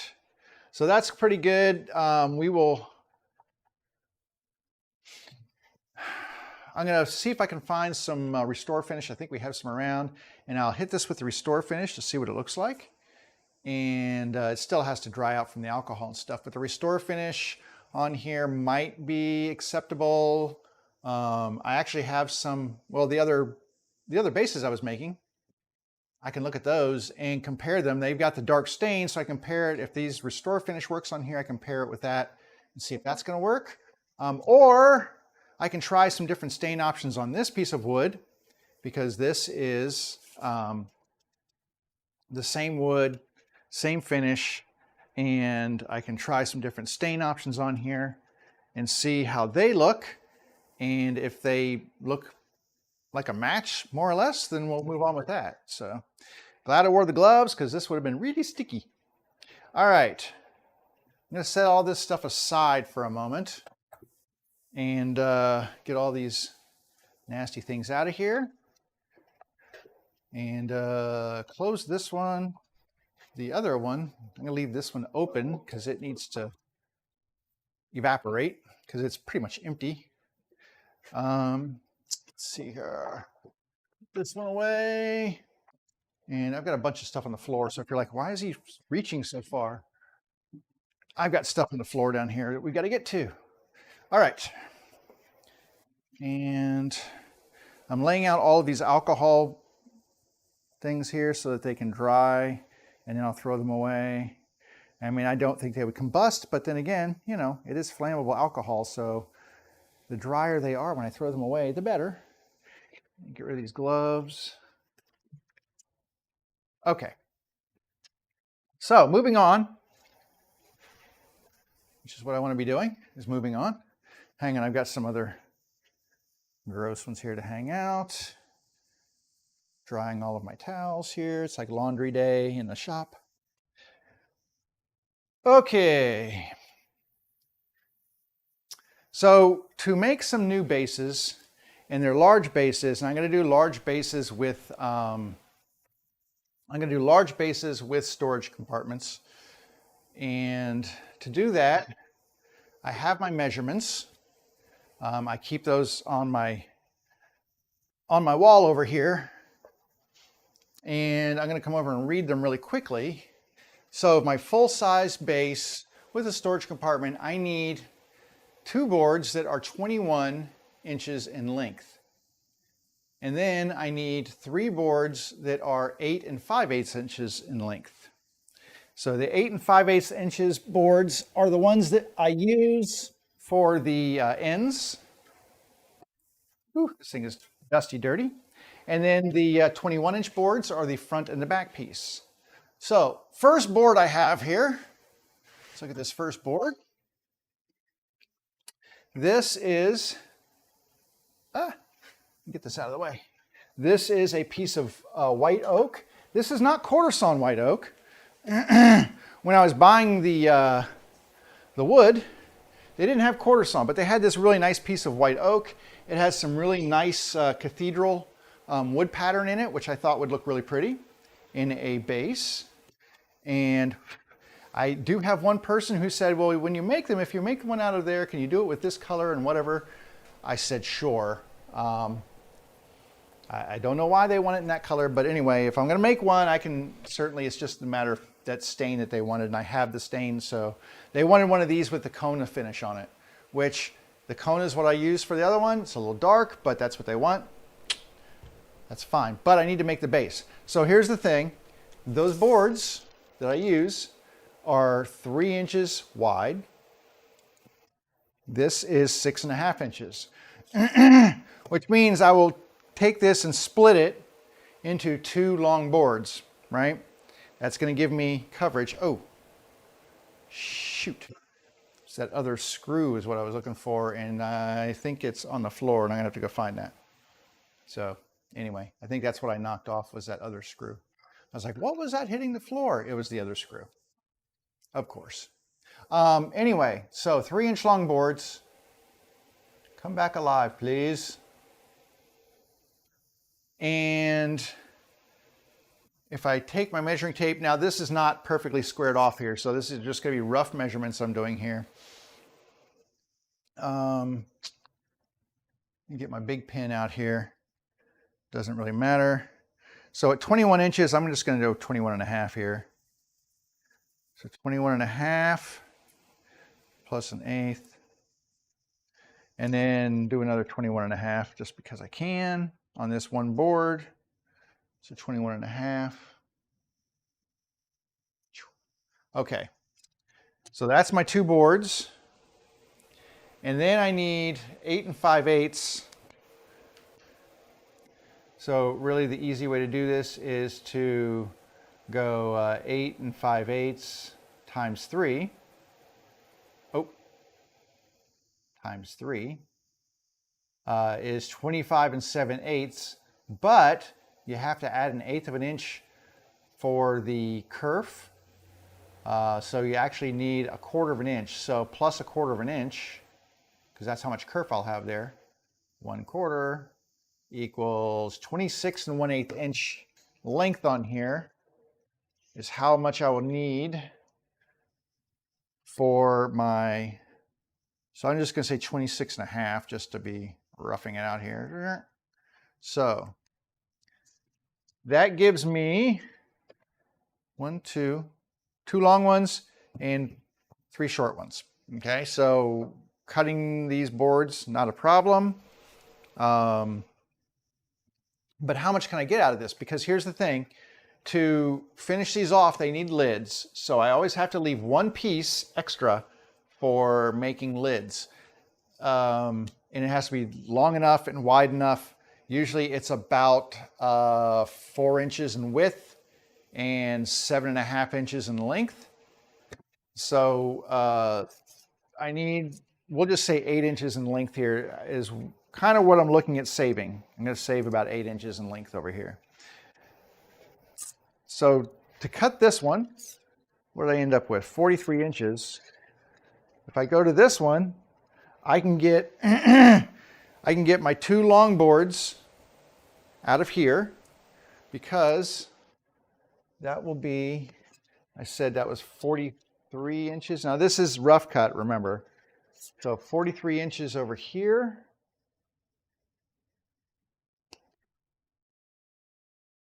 But it's not going to be wide enough. How much length do I got here? I don't have enough length over here either. See, to leave that, so I don't have enough to do, I do not have enough, unless I have some other oak, which I don't believe I do, for a lid. I can't do 2 lidded ones out of here. So what I might do is 1 lidded one, 1 without, or 1 lidded one, 1 with a side compartment, 1 without side compartment. Without the side compartment is easy. It's 8 5/8 inch, and then it's like 16, I think, for the length. Let me see here. If I do a short one, 16 1/4 on the length with no side compartment, and I don't need an end lid for it. So, and try not to fall. So that's really easy, because I can go from here, 16 1/4. That's going to give me, what, 32 and a half? So I've more than got that here, and I've more than got 16 whatever. So I, basically in this piece of wood, I will get 2 bases, 1 with a side compartment, 1 without a side compartment. I don't like doing that. I'd like to get them all with side compartments, but the reality is I have to have a large enough piece of wood, which is about like this size piece of wood, for doing a lid for the compartment. If it doesn't have a lid, it's not complete. And this is the only piece of oak I have right now, so I can't like continue on to the next piece. So that's this one. So this will get 2 bases. You know, still not the end of the world. I get more money for the long ones. There's that. All right, I need to move a couple of my sewing machines out of the way here. These need to go back in the house anyway. So I'm going to put them over on the stairs so they can be ready to go back in the house where it's not dusty, dirty. And then back into the scrap pile over here, where I have this interesting piece of wood. So this is a piece of hickory. It's kind of cool. It's got some character to it. What did I use the hickory for? I used the hickory for something. I can't remember what I used it for now. I used this piece of hickory for another project. Oh, I made a sign for my folks. That's right. So I actually have a couple pieces of hickory. I think this is the other piece of the hickory right here. Is this the other piece of the hickory? It's very thick. It was a lot thicker than I wanted it to be. Anyway, this is all hickory. So hickory is really pretty. So you can see this is it's a really interesting and pretty piece of wood right here for the hickory. And in this one, doesn't necessarily have as much color, but it's got lots of interesting things in it. So we'll see how this works out. Kind of hickory is known as more of a rustic, rough type wood anyway. So it's okay if it's not beautiful and clean. Width-wise, what do I have on here? 9 inches. 9 and we'll call it a quarter. By the time I straighten an edge up, it'll probably be less than that. So I may not get 3 boards out of this. I'm going to try to get I'll get at least 2 boards out of this. The third one might be a little thin. But let's look and see what we can get for at least one base with a lid, right? So this one's the same way. This one, yeah, this one's 9.5, but I might get 3 boards out of this one. I think I would get 3 out of this one. I have to clean up an edge and then run it through the saw to see if I really truly get the edges, the 9 boards out of it. But let's see how long we've got here. That's what we've got for length here. This is 32. And we needed what, 21? So we needed 21 for the 2 sides. I mean, I can't get them both out of one length here. Could get them both out of here. So if I take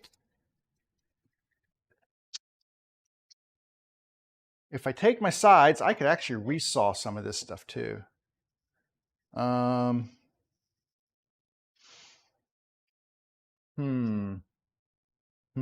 trying to figure if I can get 2 bases out of this, because it is very wide.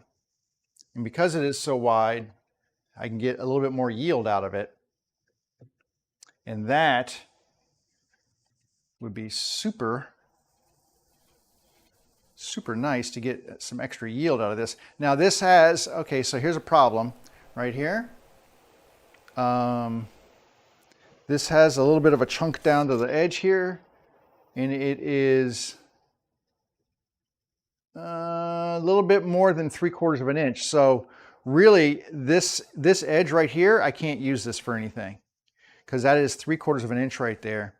Now what I could do is cut this long enough to make 2 lids out of this. So I could take my lids out of this side. So I said I needed at minimum, what, 8 inches for my lids? Well, so the lids, hang on, let me see how big that lid's gonna be. Just look at my drawing here. So the lid is going to be 8 1/8 minus, so 7 7/8 is how big that lid should be. So 7 7/8 is the lengthwise. Widthwise, it's about 4 inches. 7 7/8, that's why I say 8 inches. So if I just say 8 inches off of the end of this board right here, is right like that. What does that leave me at the end here? Well, that leaves me enough for a couple of long boards, and not enough for a set of 3 sets of end pieces, but at least a couple of end boards out of this, and then a couple of end pieces. Now they look different in color right now. Like if you look at the color of this one and you look at the color of this one, you'll think that they're not the same. Look at how much darker this is, but this has already been planed, and that's why that is so much lighter in color. This one would actually lighten up to be like this color once it actually has gone through the jointer and the planer and such. I just went ahead and planed this because I used a big piece of this to make a sign for my folks for their anniversary. But that being said, by the time this thing gets cleaned up, they'll look pretty similar.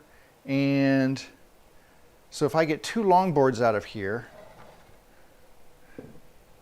okay, that means I'll need at least 3 short ones, or 3, and those were, what did I say, 8 5/8 times 3 plus a quarter? I did say that, right? 8 5/8 times 3 plus 1/4. So 26 1/8 is what I said. So 26 1/8 be right here. I'm going to call it 26 1/2 right here. And then 1 right here, 26 1/2. So just these 2 strips, I can get 1, 2, maybe 3 longboards out of this. I can get another 2 of my strips out of here and a longboard out of this. And I can get 2 lids out of here. So really, in this wood, that's not even counting this section down here. So I'm just right here. I'm not even counting this much. So all of this and this gets me 2 full bases with side panels. I'm probably can yield a little bit more out of there. I might make a regular one, but that does give me 2 full bases with side panels out of this. This is going to take a long time to plane, by the way. This is super thick. I couldn't get thinner stuff. I usually get 4/4. This is 5/4. So I have to take a 1/2 inch off of this stuff to get it down to a workable size. Not an easy feat. There will be a lot of planing and jointing and other such things going on. But anyway, I've got at least 2 full bases out of here. And I'm going to draw, let me get this because I can make it longer. I'm just going to draw along this edge here so that I can show that, that this is going to be where my lid is, because I don't want to accidentally, I'm going to cut this part off before I flatten these down. So lids, I'm going to write lid, L-I-D, L-I-D. There you go. So I know that these are my lids. And that way I won't confuse it later on, because I'll need to cut this off over at my saw over here and save it, because I'll resaw these down too, make them thinner. But I want to save these for the lids, this one big section here, and then I'll start working on these parts for the rest of it. So that's good. Okay, so there's, what I say, 2 full ones on here at least, and then a full and a 1/2 one there. So 3 full and a 1/2. I could probably get a 1/2 one out of here as well. What I say, 16 1/4. Yeah, so I can get a standard no compartment base out of here. So now we've got 1, 2, 3 compartment bases, 2 not compartment bases. So that's 5. I usually try to keep my number of bases in production down to a bare minimum of 6 and no more than 8, because otherwise it gets to be too much. So I've got one more piece of wood I'm going to pull out here to look at. I've actually got 2 pieces here, so we can go deeper if we need to, but this is a piece of cherry. And the beautiful thing about this is I have this piece of wood right here that I believe I can resaw this. It is almost 5 inches wide and almost 9 inches long. This is 2 lids right here. So these are my lids. I don't have to account for that when I cut the wood. L-I-D-S, lids. So there we go. I've got 2 lids, and that's a good thing. And what happened? Where'd my other window go? Is it that one? There we go. 2 lids. All I have to do is measure this. It's not wide enough for, well, it's 10 inches.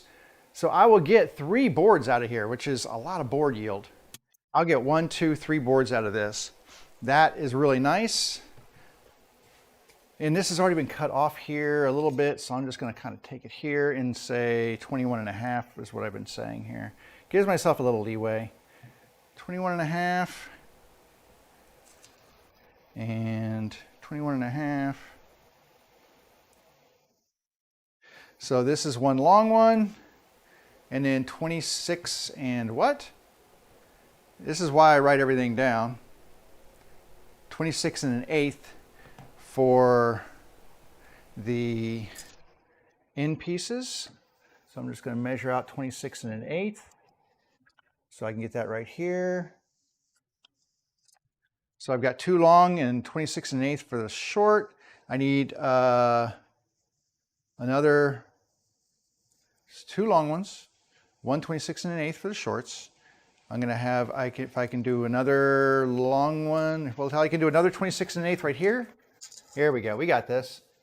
So I'm going to do another 26 and 1/8 right here, or 1/4. And then down here, I will do 21.5 and 21.5. There we go. All right, that gives me 2 full bases with side compartments out of this piece right here. Isn't that lovely? So this one board will give me 2 full bases. Got a little chunky stuff up in here, stuff I'm not really worried about it because I've got some extra wood to work with. But that is perfect for what I need. So that's another 2. That gives me, what did I say? I had 5, so that's 6, 7. I don't know that I want to do anything else. That's 7 bases.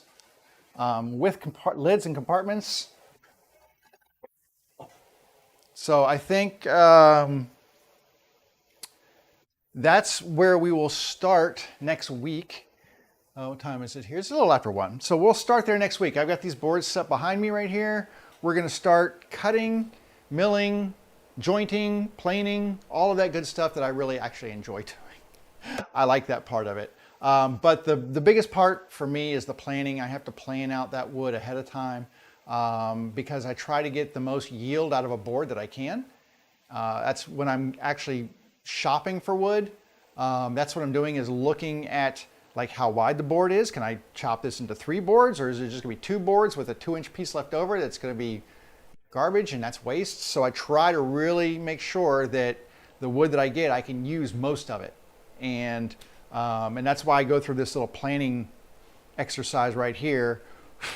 And then the other important part of that is to remember, if I'm going to make full-size ones, full-size bases with compartments, they need lids. Those lids need to be wider than the 3 inches. So I need to cut those lids out before I make the cuts to turn these into 3-inch wide boards. And like I said, 3-inch wides, pardon me, my nose itches. 3 inches is the width that I need for all these, or the height of the board when it's done. And that makes it really easy for me to work with them on the jointer and the planer and everything else.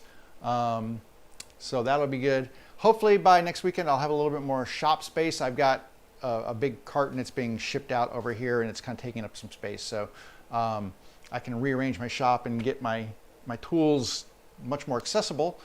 But yeah, so I think that's what we'll do next week. I don't know how far we'll get, but that'll be something to do. I'll probably work on this stuff, do some testing on that top for some staining options, and we'll see what I come up with for that. Because I know what I want to stain the bottom. I want to stain the bottom with a dark Kona stain, which is going to stain that cherry to a nice, really rich brown. Question is, can I get a really rich brown out of this, or is it going to go too dark? One way to find out, right? I got my test piece. So we'll do some testing on that too, because I still have one thing one more base to finish. So while I'm finishing that, I might put a little stain on this spare piece here and see what that looks like. But yeah, that's it. We'll call that a wrap for the day. I know it wasn't really a great, interesting kind of thing, but I did have those loose ends to kind of tie up. I don't like her base sitting out here not being, it's like sort of done but not done, and it just drives me crazy. So now we've got the little bottom end glued in there. We've got the side pieces for supports that are being glued at the same time. Once I get this done, we'll put some stain on there. We'll put some stain on here, hopefully, and or some restore finish. That's what I was going to check first. And then hopefully we'll be able to marry this thing up together. I still need to do roundovers on that. So once that glue is dried, I'll pull out the little 1/8 inch roundover bit and just clean up those edges and make them nice and touchable smooth.